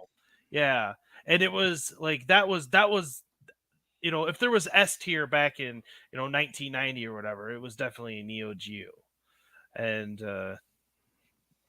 then same with like when the Sega Saturn came. I was a huge Sega Saturn fan, and it was because that was really doing arcade ports, almost perfect, back in 1995 or whatever as well. Yeah, just going back to the Neo Geo, I mean, the first time I played Metal Slug, I was like, now this is amazing and it's different, Yeah. Then they made like what, 5 of them or whatever, 6 of them. I don't know how many Metal Slugs there are. There's a lot. Yeah, there's a lot. But what I'm saying, it was such a good concept. Yeah. It was so well executed. The Neo Geo was definitely great. So it's it's just that nostalgia factor for me that like it was I remember a time in this world when if you talked about home consoles, because arcades, everybody loved the arcades. That was like a whole different environment. But once you ran out of quarters, you went home, and what were you playing at home? And and everybody I knew was playing NES. And then I'd be watching something on TV and they'd advertise the Neo Geo AES arcade perfect games at home. And you're like, what? This is insane. And then when it came to the price, it was even more insane. Aren't those like cartridges like hundreds of dollars for like one single cartridge for those? Yeah. I know now they're really expensive. That's really like valuable. Like you're talking about Atari collecting and how like that's relatively dirt cheap. Neo Geo is the exact opposite of that. I think that might be it's at the other end of the scale, all the way to the other end. Would be collecting Neo Geo original cartridges. Yeah. But I'm pretty sure they have like a multi-cart where you can play them all. Which is the way I would probably go. There, I made a post just now with the joystick. I said, I'm now the self-proclaimed queen of Atari. Thank you. That's right. That's right. We worship our idol. The 2600 joystick. Dude, I just got to make fun of myself because it'll make it better. Anyway. Are we playing Bezerk or what? Yeah, we can let's play some games. Who's going first? Mikey J, why don't you go since you asked? All right. Are we supposed to play Call Bezerk? Going berserk, berserk, berserk. Do you want me to Do you have turn a my? clip for Goin Bezerk? Do you want me to What? turn my sound on or No, because there was no video. I was just looking for videos and stuff. You know, I didn't want to say anything when he was on here, but I don't even have a way to play CDs anymore. The last way I had to play CDs was my car had a CD player. I have a boombox. Now next to everything's my digital bed. anymore. It's a shame, you know. That's why I was telling him about the vinyl. Like when he was unsure, I'm like, no. You know, if you're gonna do a physical release of something, it should be vinyl in 2023. Do you want me to turn my video game sound on, Steps? Yeah. Now, if you notice, the bullet went right through his head. You can do that. If you get a perfect shot, the bullet can travel through the neck area of your player. I'm trying to see. It happens very rarely, but it is an interesting quirk in this game. Okay, so I could do solo layout, but I can't make us next on the side and his screen big. Is that not a possibility in StreamYard? You could just kick us out, like remove me, and then he'll be bigger, and you'll be a small square. But if I put you back, then it will be this way again. Okay, got it. So I have no control over that. All right. It is what it is. There should be a way to have us like make him big. I can make him big, but then we're gone, right? No, we'll be in little boxes in the corner. It says solo layout, and then he comes up. Maybe I have a more deluxe version of. I'm not paying. I pay for it. I'm not paying. I have the deluxe. Sorry, I'm not paying. Sorry, I have the paid version. I have a paid version too, but I don't have the $50 version. Yeah, that's cool. That's cool. Well, we know. We can just. Yeah. That's a humanoid. One of the things that makes this game so great is the robot sounds. And that was a relatively late add to this game. I did a video about the history of Bezerk, and I played some Bezerk on my channel. And the robot voice was added close to the end. Yeah, it's very old school. You can tell it's like it has that rough edge to it. It was like $10,000 a clip or something. Yeah, it was like a word. It was something that was developed for people that were handicapped. Yeah. And they applied it to this video game. They used the technology. Intruder alert, intruder alert. Chicken fight like a robot.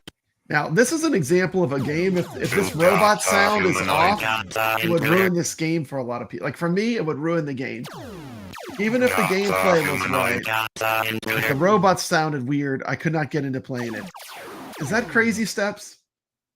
Yeah, the robot's a little bit. If the robot's not what? Like on Antstream, some of the games, the robot sounds are way off. Are they? It just I don't play Antstream, so I wouldn't know. I heard that I didn't hear positive things. Yeah. I mean, maybe some games it's fun. I mean, it's fun, but I mean, it's just the emulation on some of the games. It's like, and they don't allow you to map your controls. It's like it can't be that good for $1.99 a year or whatever they charge. Why can't you map your controls? It's ridiculous. Because it's $1.99 a year. Well, how much is it? I think I paid $12 for the whole year. For the whole year? That's crazy. Year. That's crazy. That they can't. How are they gonna make? That's like a. That's when I bought it for the Xbox too, and it was expensive. It was like $30 for the Xbox. Yeah, well, that's still. I got it on sale for the PC. That's less than a membership to Planet Fitness. I know. Yeah. Yes, that's what I heard as well. $1,000 per word. Wow. How many words you want? Intruder alert. Totally worth it. Totally worth it. Because the speech in this game made this game. Humanoid. Intruder. Humanoid. Intruder. Congratulations. So we just finished. Okay. What was his final score? It'll show us.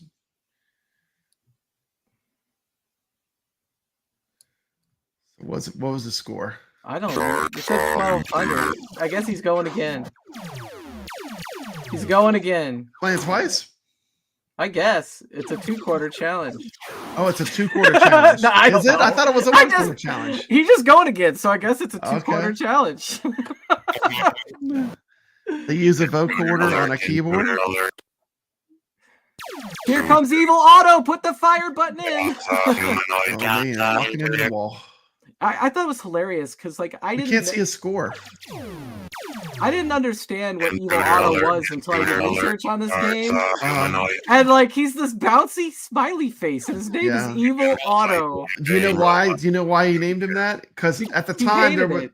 He these hated smiley T-shirts. faces. Yeah, there were these T-shirts that said "Have a nice day," and they were a smiley face. Yeah. And he hated those T-shirts. So his idea of getting revenge was to make a happy face that was Intruder alert. Intruder alert. because everyone was buying those "Have a nice day" T-shirts. Yeah.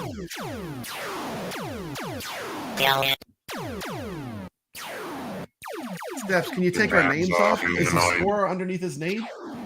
Oh, is it? I Humanoid. don't know. Let's Can you see. see the score? Can you take the little name tags off? Yeah, let me go to band. It's brand, isn't it? Yeah. It should be at the very top. There we go. Yeah, now we can see the score.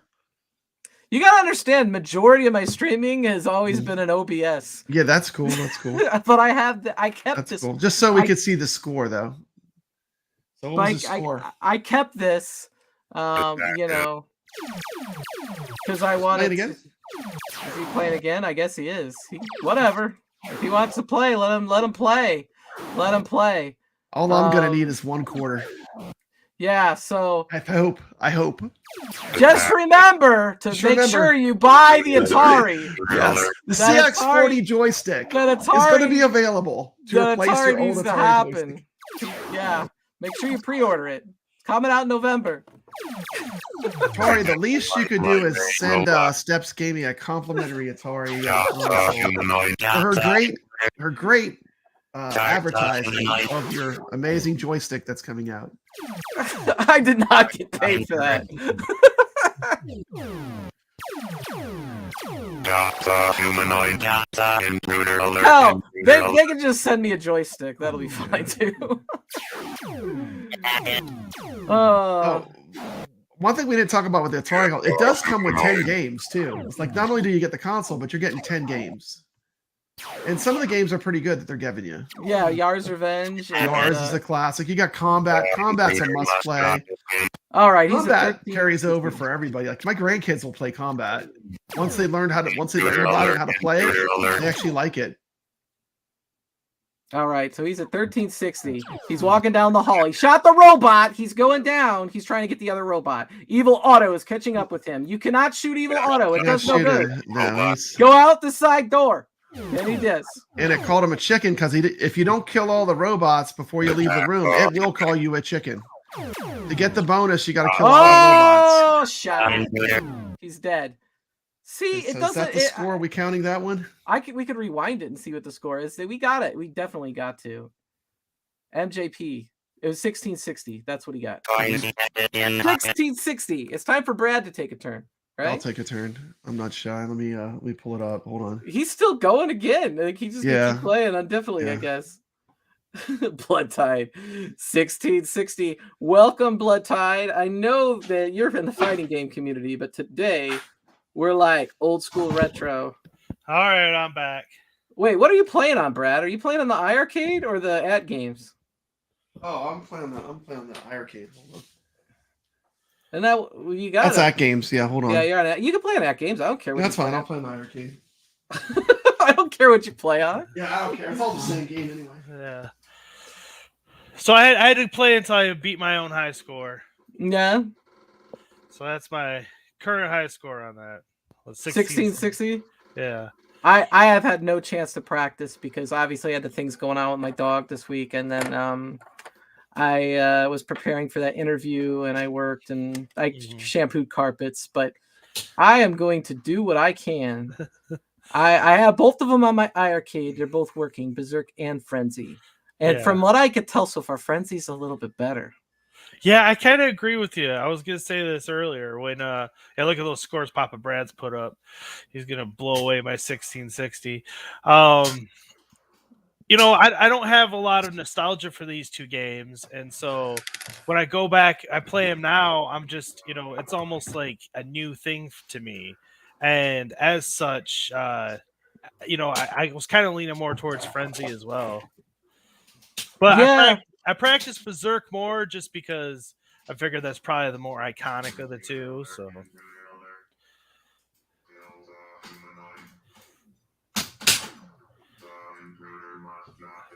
Sound okay? Yeah. Yeah. Okay. Now watch this. Brad is going to make short work of your score. Yeah. I guarantee it. So here comes Brad. He's shooting the robot. He's trying to go up. He's got the robot. Robot's dead. Next robot's dead. Next robot's dead. Here comes Evil Otto. Push the fire button in. Although it does no good. It does no good. Oh, That was in my teeth. I'm pretty sure Papa Brad has Wizard of War on his iArcade. And We're not playing Wizard of War right now. the organization asked. Oh, welcome, organization. We have it all. Arcadians have all the games. Yeah. Welcome. Westside Ryan, does it play well in the arcade? Yes, it does. It's pretty, pretty good. Perfect arcade. Adventure is a fun game too. Here comes Evil Otto. Papa Brad is an intruder. Yeah, my score's already in the dust. First try. Oh, come on. Oh man. Oh! Got me from the side. He's still got life though. How many do you get per quarter? 3? 3 lives. Yeah. Man, this is really old school. It's fun though. I enjoy it. It is. I love the way the robots shoot each other. That's my favorite thing. Yeah, and you get points for them. It does kind of remind me of Wizard of War. Wizard of War is kind of. You'll notice, like, if you kill all the robots, you get a bonus. Like I just got 90. Now in Frenzy, you can kill the Evil Otto, but this one you can't. No. Oh man, bad spot to start. Get out of this, guys. Uh-oh, here they come. Get some cover. We'll get some. Oh. Walk into the Look at wall. the moves. Here comes Evil Otto. Oh, that thing's coming fast, Brad. Oh, run I for got it. this. You made I it. got this. I got this. I got this. Oh, here we go. Oh, you barely missed that, man. Barely. Lucky. Uh-oh, man, that thing's Let's moving. go to the top. Yeah, he's right on me. Oh, look at that. Oh, that was dirty. You lined me right up. You only get a second to move out of the crosshairs when it starts. It gives you about 1 second to figure out where to go. Did you tell this game's Papa Brad's jam? Yeah, this is my jam for sure. I love these old games. This is I was gonna say all these old games are popular. These old games are my jam. This is gosh, fast he's shooting. These old games, I love these. So are you a boomer or are you Gen X? Or... I'm old. Papa Brad's old. Papa Brad's old. I played Space Invaders when it came out. Enough said. The first, the main thing to get better at the game is learning to move right when it starts and get out of all the crosshairs. It's the hardest part. 4,360. Damn, I'm so screwed. I won't put last that in long. the chat. 4,003. Was it 4,360? Jeez, man. All right, man. You got this. You got this. All You got right. this. That was. I don't think it was my high score. I'm gonna probably. I'll be happy if I could get higher than Mikey. 4,360. That is your current high score on your That's my current iArcade. high score. Wow. First try. All right. I got Pac-Man Fever, so I'm gonna play Miss Pac-Man instead. No, I'm just kidding. All right, give me a minute here. I'm gonna take my turn at Berserk. We're going berserk. Yep, we're going berserk. Once again, like my biggest tip I could say, like for me, like the main thing is when it first starts, it gives you about 1 second to figure out where all the robots are. You got to find where you're not going to get shot. And that's the way you'll improve your score the most in this game. And what I've enjoyed about this whole process is that there's so many arcade games out there that, you know, some of them I gravitated more to, some of them you did, Brad, some of them you did, Steps. And so it's like we give each other suggestions and you're like, oh, you know, I never played this game. This game's awesome. Yeah. Yeah, it is great. It is great. There's so many games that I've learned about from you and from Steps. I mean, I never played Sunset Riders until Steps told me about the game. Well, And now Steps it's one of my favorite beat 'em ups. I love that game. Steps turned me on to Felios, and that's a fun shmup that I never even heard of, and it's hard. It's definitely a challenge, high score kind of chasing one. So I look forward to playing that one some more.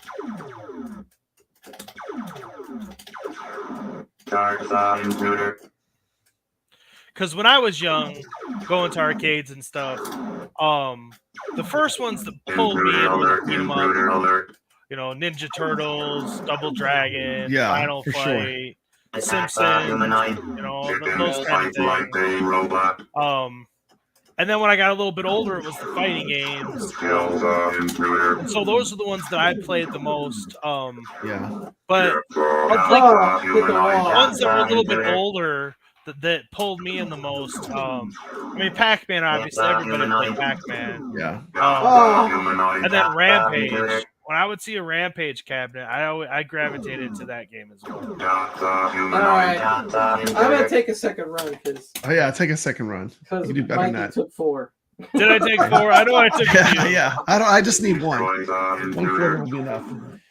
I'd at least post a respectable score, everybody. Yeah, you did. You did good. I think you got your high score. I did. That was. We kind both of got our high scores, so that's good. We're both winners. And what's cool is it stays on my arcade. Yeah. Which not every game does, but the games that do, it's fun. Yeah. These old games that play fantastic. 80s and 90s arcades are no problem. Yeah.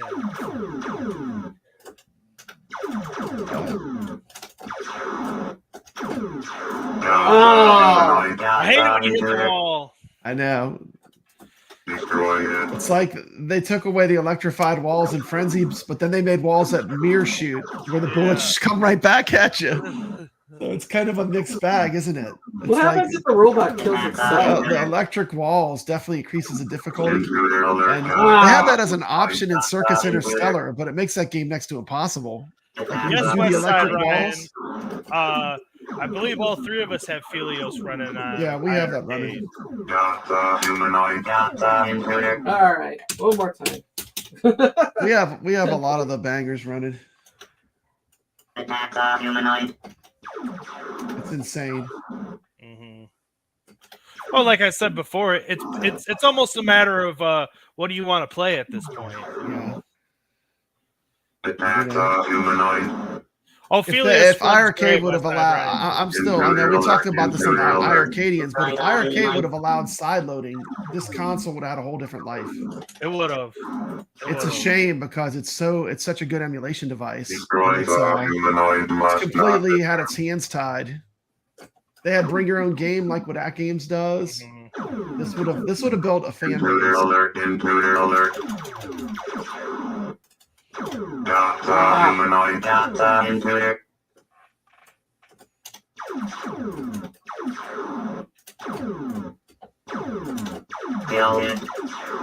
It's interesting that these games too, where the Stern that makes pinball now. I know. I was thinking that as well. Intruder alert! But everything was shifting to video games. Think about that time period. People weren't playing it. They were making great pinball, but people weren't playing it as much. Everyone wanted to play video games. Then eventually the home video games became as good as the arcade games. And that was another game changer, It used to be when you went to the arcade, the games were a big upgrade, a big jump up. Intruder alert! Able to do at home. All right, 1560. That's probably about as good as I get right now. I think he had 1660. So yeah, I beat you by 100. There you go. There you go. Well, maybe I should just go right into Frenzy, huh? Since I'm already. There you go. Since you're already on there, let's fire up some Frenzy. The Before sequel we go, to Bezerk. West Side Ryan would like to see some Felios running as well. Well, after Frenzy. Yeah, after after we do the contest, we can run anything you want to see. Yeah, because we had a plan, so we're gonna stick to the plan. I saw Frogger on there.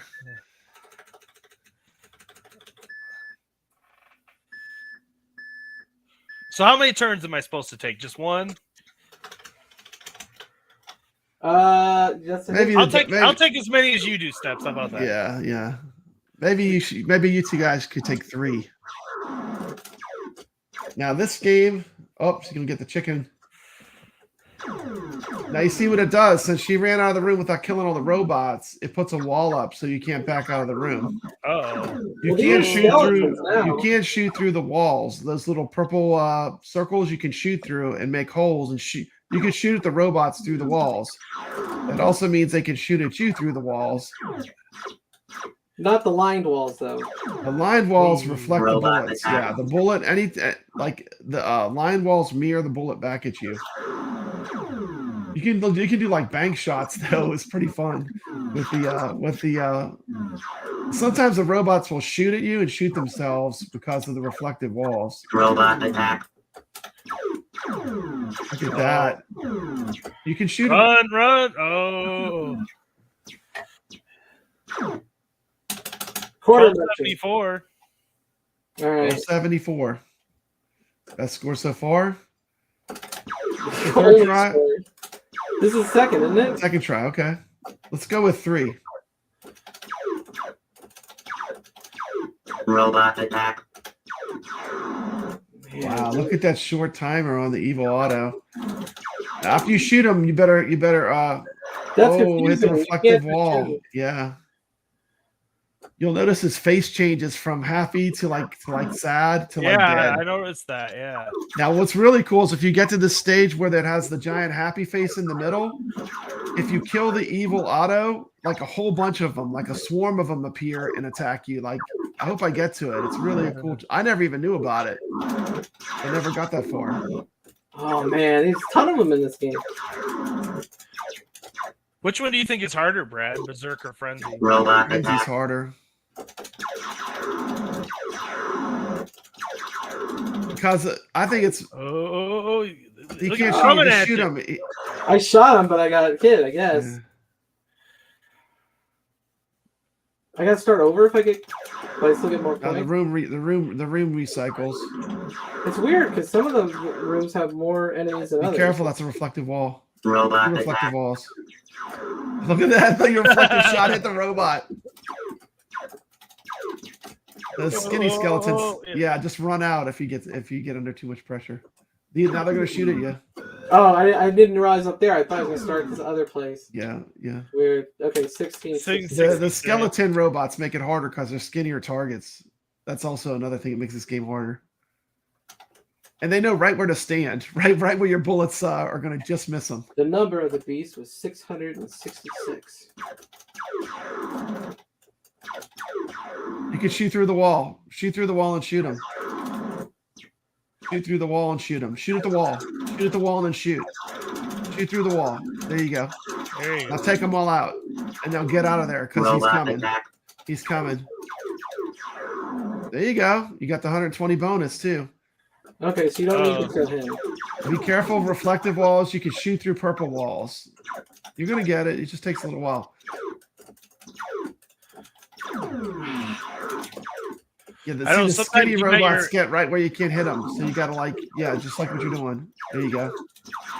The skeleton robots are skinnier. Be careful with your shots on that reflective wall. Shoot through the wall. Shoot through the wall and hit him. Oh, Look at that. Look at Robot that. attack. She's got a run Oh, going too. yeah, I know. She was doing good. All right, Dark Realm Gaming. Thanks for coming Robot in. attack. Ah. All right, here we go. This is the better run now. Much better run. Wow, look at that. That reflective bullets go crazy on that one. That diagonal shot's a challenge. Robot It is. attack. It is. I try to hit them like comes horizontal the vertical as much auto. as I can. Ah! Oh, that was Look dirty. at that. He shot through the wall, just like what you did. 2160. There we go. 2160.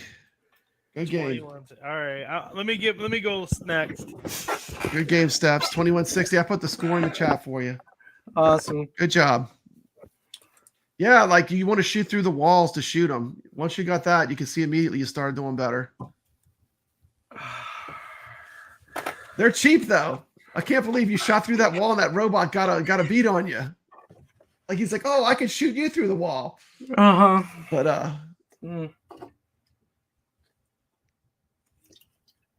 Yes, we're playing Frenzy.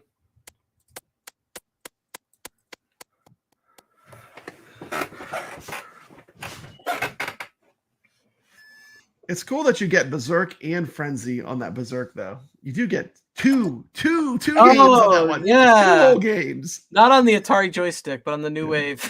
Yeah, the New Wave Toys thing. That New is Wave kind of cool. Toys. That you get Frenzy either way. My goal get was the to Frenzy. promote the New Wave Toys thing, but instead I was promoting Atari. So there you go. Yeah. They send out a lot of review units for those New Wave Toys arcades. Robot attack.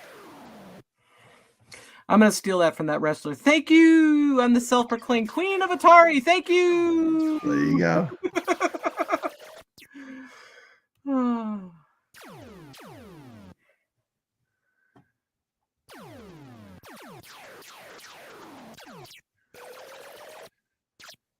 Robot attack.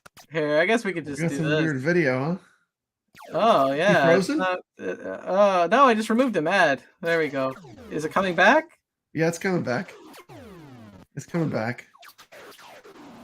Yeah, looks like his capture cards getting bogged down or something. Robot attack. Damn, he's already got 1688. 1688 and counting. He was practicing this one. Yeah, tell. I think so. I think so. 1973.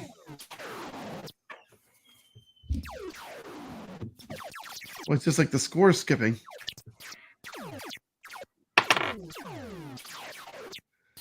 Oh yeah.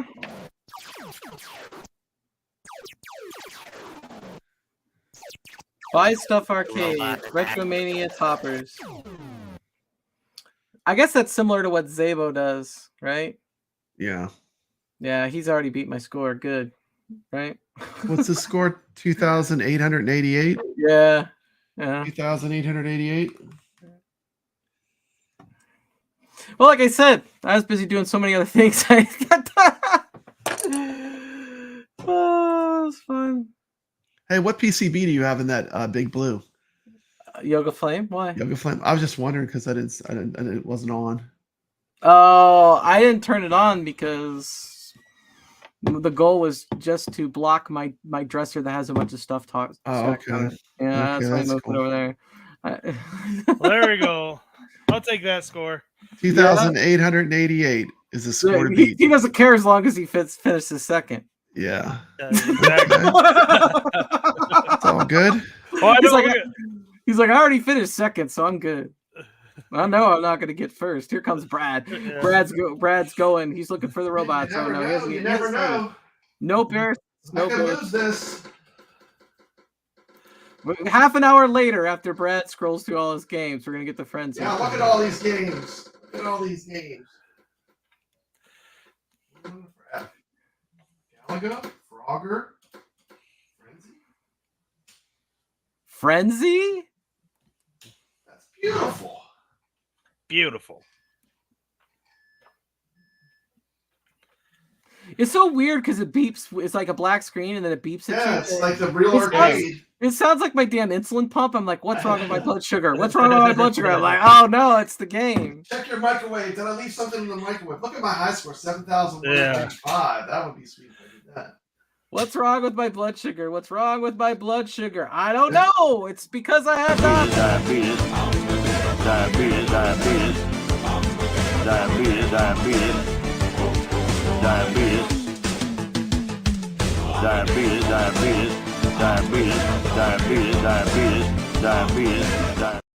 That's good stuff there, Steph. That's good.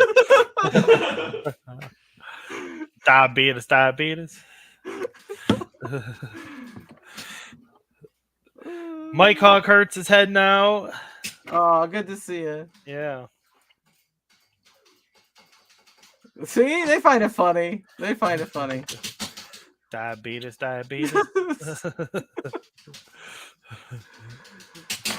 See, I don't care. I don't care if we get super chats or not. We're just gonna air the video anyway because it's funny. The whole point is it's funny. Right.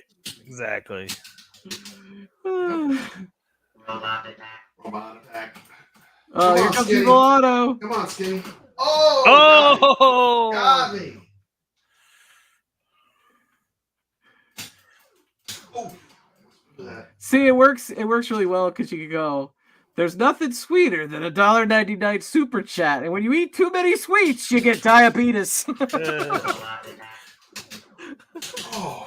Well, and Robbery for win. today's show, you know that you deserved a couple, in my opinion. Nah, it's all good, man. It's all good. You just count your blessings. Have a good, wonderful day. You know. Oh, shot me through the wall. 2,163. Is that enough for the win? No, it is not. And it's not. That's nice reminder to take away my insulin before going out. See, I'm a type 1, and I have my daughter's type 1 as well. And so, you know, yeah.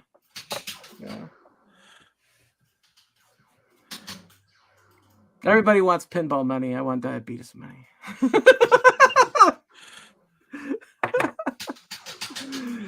So when he said that about the ET song being actually about his dog, did you know that? No, I didn't know. I didn't think that was in the book. I purposely read the book and I listened to the album with his notes and everything. And I listened to an interview from Gary as well, but I didn't go through other people's questions and interviews. Like I didn't want that. So what I did was I just listened to what he officially had, and then I asked the questions I wanted to ask.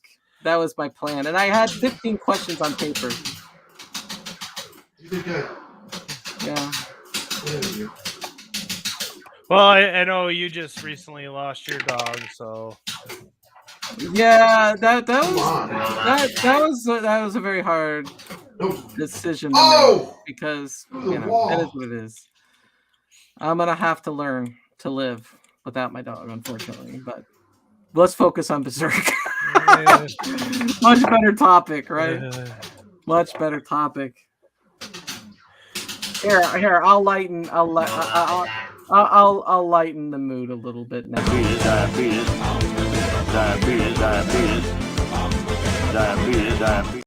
Anyway, diabetes. There, now I feel better.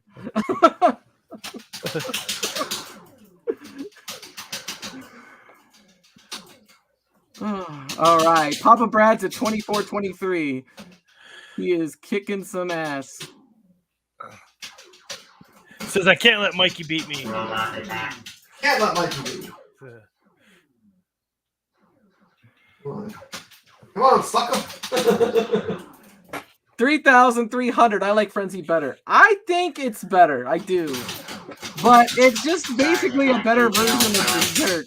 Oh! Bezerk is Lost some definitely hair more on that famous. one. Yeah, Man, I'm telling you, that one's crazy. Oh, that was a little crazy. Oh my goodness. Like a ball.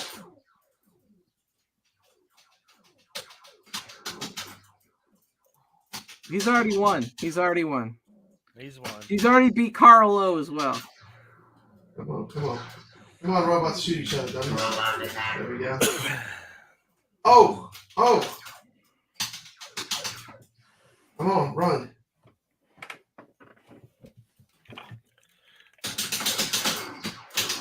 Oh! Almost. Dude, Here it is, here it is, here it is, here it is, here it is. Here's a screen I want to show you. Oh! But I got 3 live. I'm going to show it to you. I'm going to show it to you. This is super cool. Watch this. Oh my goodness! I'm speaking. I'm losing it. now you're done. Oh, you got one more I left. got one more, but I gotta make it work this time. Dang, it's going everywhere. Gotta get to where Evil Auto comes out, and I want to show you this thing. Like a whole bunch of them will come out. Are you Like, kidding me? Yeah, watch this. This is Okay. crazy. So this is where they got the Clown Interstellar game with the juggler knot. The juggler. Okay, watch this. Watch this. Watch this. Watch how many come out. Look at them all. Oh, he's Saw? mad. Oh, Did you see him? Did you see him all? You saw his face change? Yeah, he got mad. That was Not crazy. bad. Oh. Okay, that was better. 5,739. There you Damn. go. There's a score worthy of Papa Bread. Yeah, that was the Papa Bread score. I felt bad on that first try. You want to show Felios, Brad? Yeah, I can show it. Let me put it up.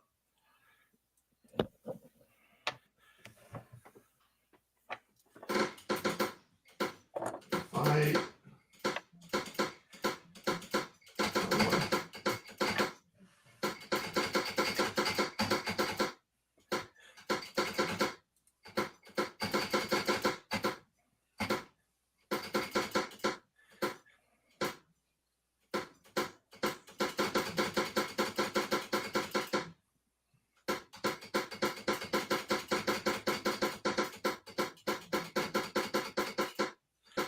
How many games you got on your machine now, Brad?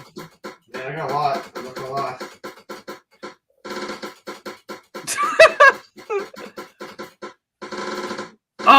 Papa Brad is a pirate. Got Nibbler. Yo. That's all that matters. I got Nibbler. Why are we playing Nibbler? What is I'm that? just showing some of these awesome games That's I got to got. be a bad game, right? It's fantastic. Does Open Ice work, man? It does, yeah. Yes, it works. Helios, check this out. Man, we got art. 1 million games. The organization. That's why I imagine him saying it. 1 million games.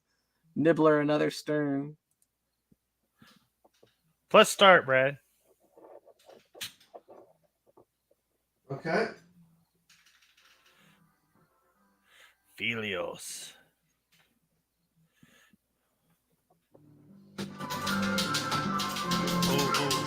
So I was introduced to this game playing Sega Genesis version of this game at my friend's house. He had this game. This is cool. Yeah, it is a really cool game. Yeah. I remember borrowing it too. And I don't know, I was partial to it. It's a lot like Dragon Spirit, but I like it better. Yeah, you can like charge your shot too, if I remember correctly. Yeah, there you go. Yeah, take a whole row up. Okay, wow. This probably is my favorite shmup. See, I've never even played this. New game. This is the first time I've played it. Yeah. Really? Yeah. Yeah, well, I downloaded it, but I didn't play it. Yeah. I like the theme. It reminds me of Clash of the Titans. Yeah, exactly. Remember that Clash of the Titans movie? Yeah. The game is Felios. Leaderboard? Phelios. Felios. It's my Namco. We got Skeleton Warriors. What's not to like? Throwing axes, that boomerang axes?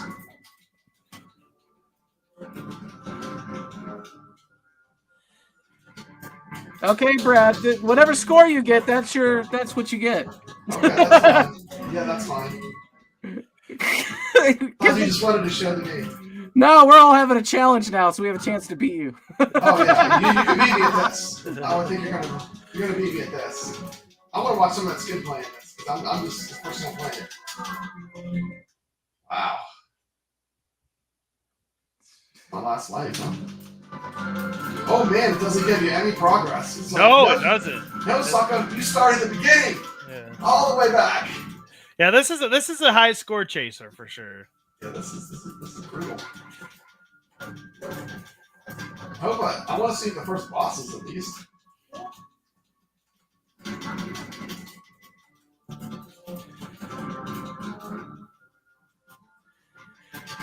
Organization says, is this on any of the mini consoles? No, but you could put it there. You could put it there, I think. I think I had to run in RetroArch on the Genesis Mini. It wouldn't play natively. I had to put it on the, RetroArch on the Genesis Mini. This guy with his javelins. Like, you click on Felios on the Genesis Mini, it'll load RetroArch and play the game. The downside to that, though, is you can't just exit the game and pick another game. You have to restart the Genesis Mini. Heck, they had a plate on it. What? This is nuts. The closest thing to this on a Mini is the Dragon Spirit game on TurboGrafx Mini. Oh, you can hold on the button. That's awesome. At least I think it's on the TurboGrafx Mini. I know it's on the PC Engine Mini. How cool is this? This is awesome. What company made this game? I've never even heard of it. Namco. This is the Namco game, okay. Yeah, it's probably the same exact engine as Dragon Dragon Spear. Spear. Yeah, I like this better than Dragon Spear.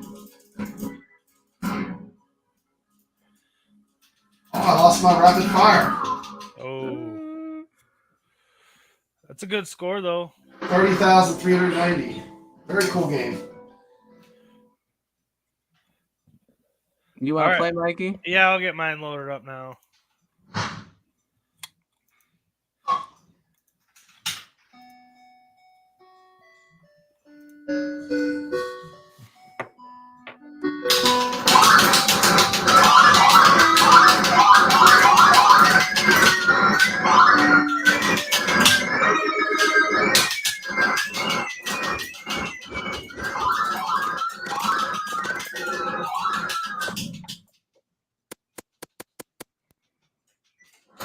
What are you playing?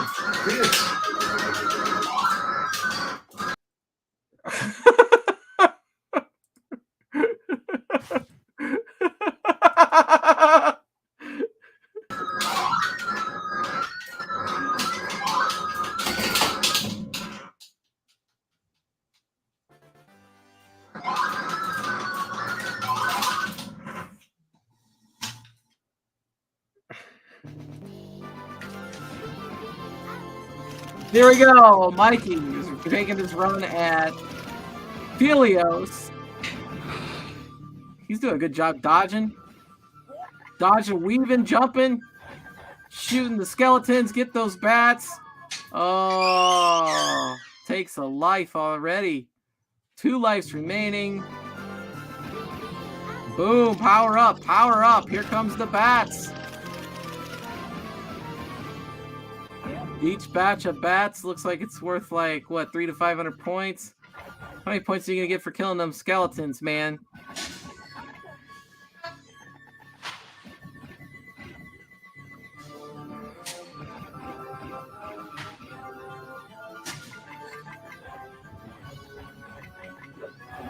How many points did Brad have? I don't even remember.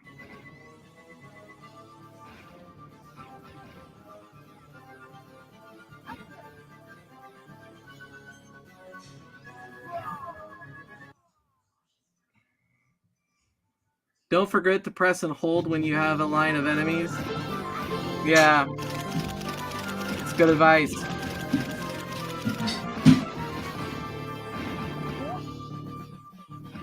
Don't forget to press and hold. Oh, I already read that. It's for super shots.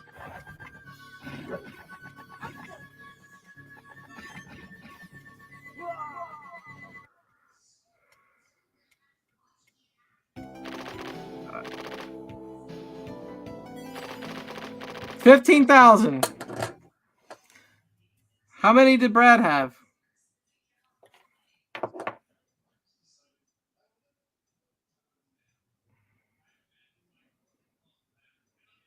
Where'd everybody go?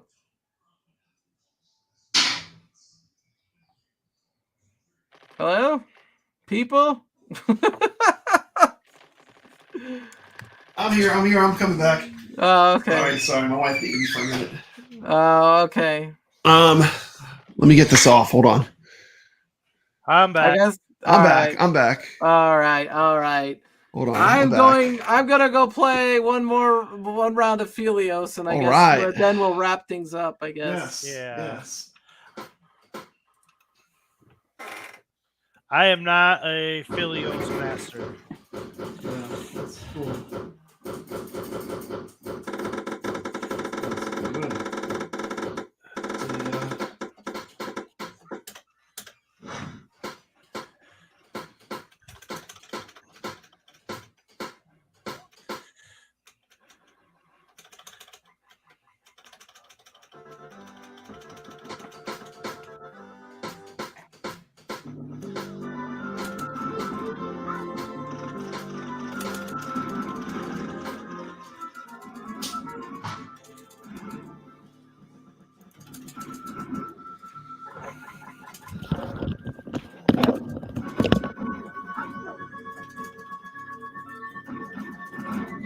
Go back on here. I like the mythology theme. Very cool for a shmup. I have to play this one when I get some time. The organization reviews. Still, it remains a genuinely tough and engaging title. And now the ultra-mild sexual scenes, along with the hilariously loose use of Greek mythology.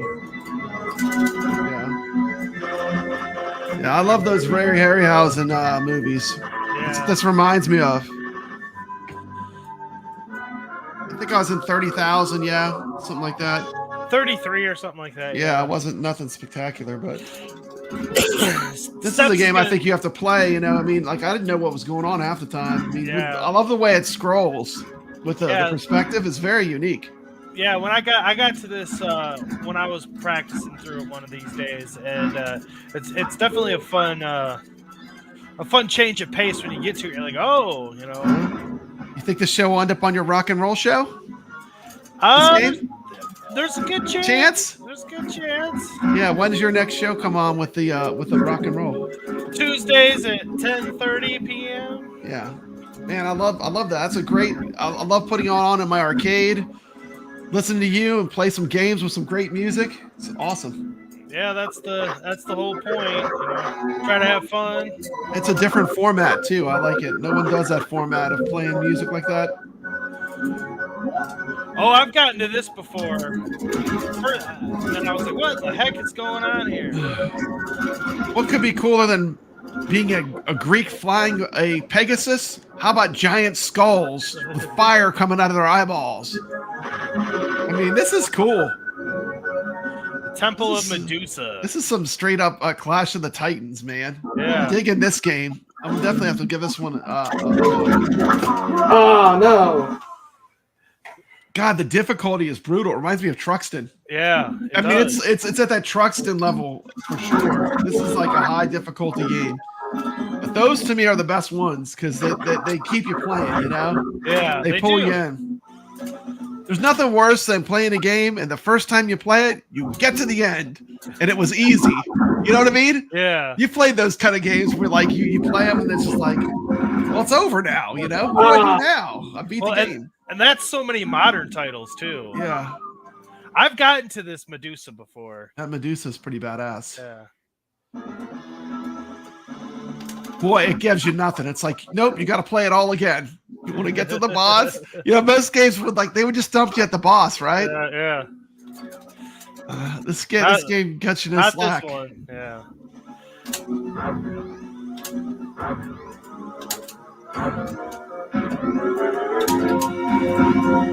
Yeah. I'm not real familiar with the Namco shmups, you know.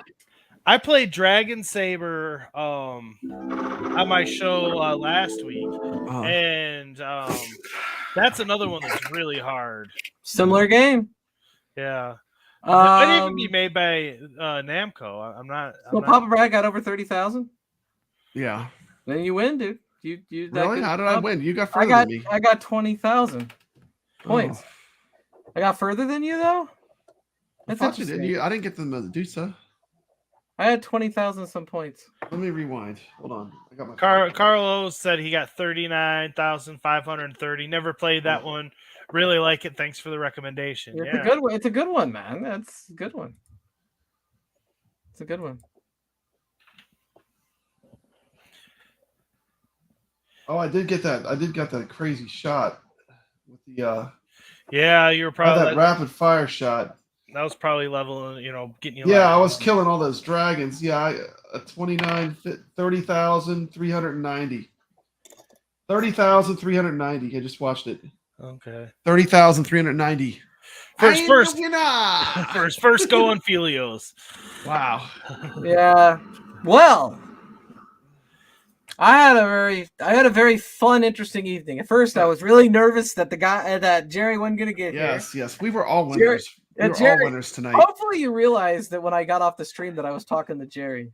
Yeah, I did. Yeah, that's what we figured. No, yeah. we were just like, we're taking over Steps' channel. Hey, we kept it going. We had a good Atari conversation going. Yeah. But it was great. The evening I'll remember for a long time, and did enjoy playing some games at the end, letting things wind down. And now I'm ready. Thank you so much for inviting me on your show. Yeah, I You're just want welcome. to say it's always a pleasure streaming with you. I've always enjoyed like doing streams with you. So I just want to let you know. Thank I you. enjoyed doing streams with you too, and this Thank was a you. good one. This was definitely one you did. That was a good one for you because you're of that era. Yeah, this is right in And my it was like this is a stream that Papa Mm. Brad needs to be at, because for me, like, my era may be more the Filios, you know, more the Street Fighter 2, but I have an appreciation for the history of games, and I've been trying to pay more attention to this generation of games because I missed a lot of it. Nobody missed Pac-Man. I mean, everybody's played Pac-Man, but a lot of people probably missed Berserk. And even titles like Frogger in some instances. Maybe but I mean, yeah. you can like Berserk and like Street Fighter Alpha 3, though. It's okay. It's okay to like different things. There's nothing wrong with that. I first played Centipede this year. Yeah. So there you go. You know, the retro games were very much about using the technology they had, which wasn't much, to make good, challenging games with that, you know, have a lot, you know, easy to learn, difficult to master. That's the best 80s games are all like that.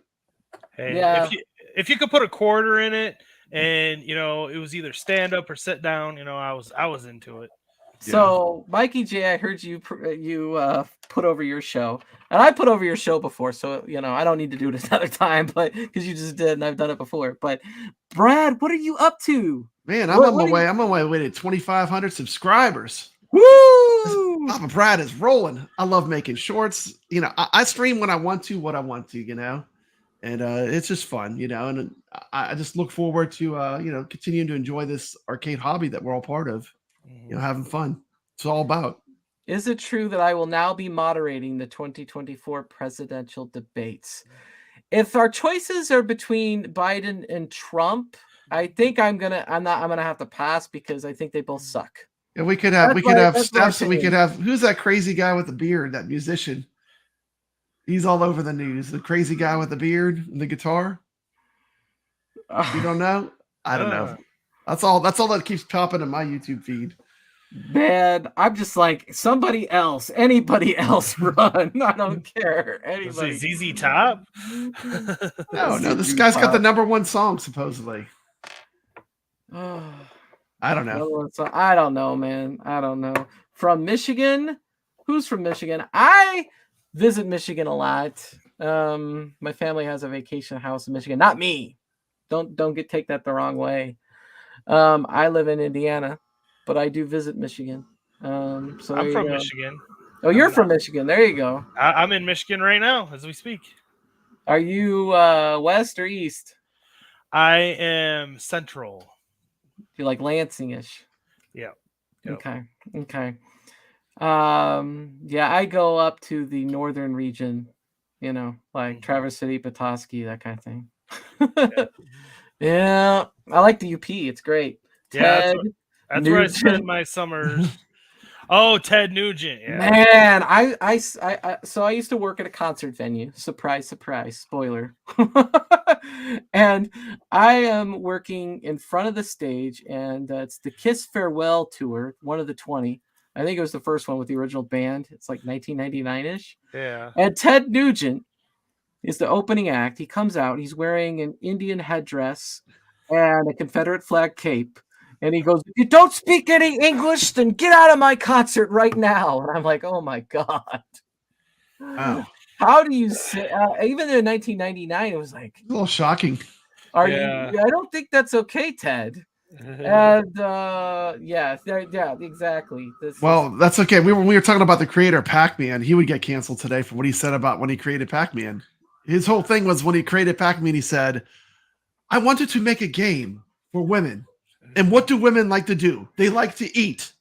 So I designed a game around eating." This is literally his words in an interview I watched. But he also talked about how he came from taking a slice out of pizza, and that's where the shape came from. But interesting, you know, a lot of stuff. Like if you go back, you know, people are very cancel crazy today. Everyone wants to cancel everybody. You're canceled, Brad, just for saying. I know. I've been trying for years. So good luck. Good luck with that. Yeah. Well, anyway, I am going to end the stream then. I will be back on Friday afternoon. I don't know if I'm gonna go at 2, 3, 4, 5. I don't know. I haven't made up my Go with mind. 5. Go 5? for drive time. Let's yeah. go for 5. It's All better right. because more people can watch. People 5 getting off p.m. work. 5 p.m. will be good. We'll go at 5 p.m. Friday, the 5 p.m. early show or whatever. 5 p.m. Yeah. Friday step show. Yeah, And yeah. then, Drive time streams are great. Steps Arcade Bash. I think we should do more Arcade Bash, and we'll see who visits next week and what the theme is. I need to get some rest. And so I'm going to end the stream. I am now the self-proclaimed Queen of Atari. Thank Yes. you! End broadcast.